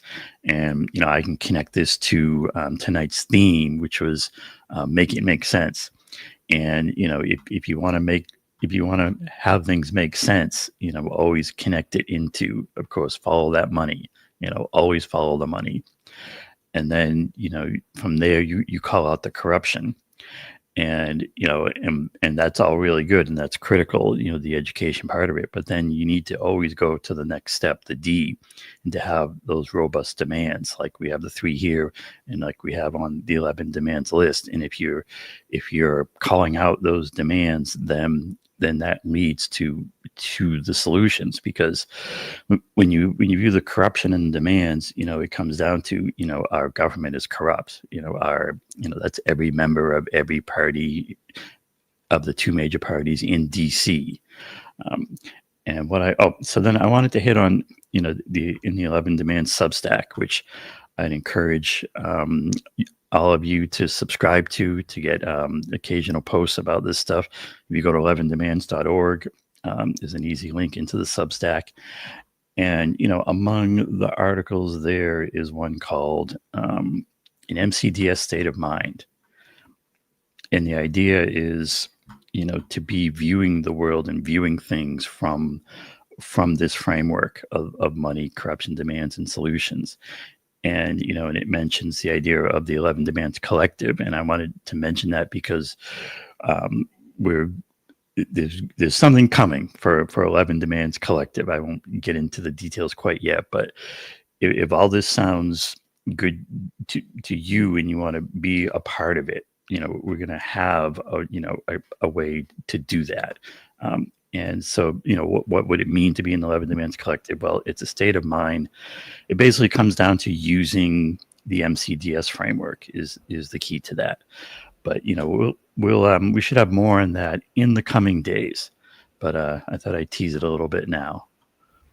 All right. But yeah, go to 11demands.org if you want to see any of this stuff. There's stuff there. There's the list of demands. There's stuff on MCDS, the collective. So please do check it out and stay tuned. Meanwhile, all right, let's have a Zoom hangout. Yeah, we're going to do call in, ladies and gentlemen. So that link is pinned at the top of the chat. You guys who are, you know, oldies but goodies, you know how this works. So I'm going to go ahead and open the room while I'm on the stream. All right. And I just ask, you know, that you mute yourself when you come in. If you want to speak, at the bottom of the screen, there's an option to raise your hand. You just raise your hand, and that's how I know that you want to speak, and we will call on you that way. So, and we'll try to do this on the react button. Yeah, we'll try to do this rather quickly, ladies and gentlemen, because I know it is late. The other thing I want to say, oh, thank you, Savannah. Sabby, Cassie's husband was P. Diddy's bodyguard. He helped her escape. He knew of all the sexual abuse. Okay, thank you, Savannah. That's what I wasn't sure about. That's why I was like, how did she get away? But thank you. Thank you so much for that. If you come in a little bit later, you can also find that link to join the call-in at sabbysabs2.com, and we'll be over there. Again, it'll be a rather quick call-in, so I ask everyone just keep your responses rather short. I am not live tomorrow evening. You guys know I'm working on that documentary, so Eric and I met with a professional editor because we want to make this look really, really nice. So I'm going to be working on that tomorrow, but I will see you again Sunday at 5 p.m. Eastern live. So you can set me up as host. Yep, I'll go ahead and make you. All right, and I'll see you all in the Zoom hangout. All right, and we'll go ahead and head on over there. Thank you guys so much for your time. Have a good night. Keep up the fight.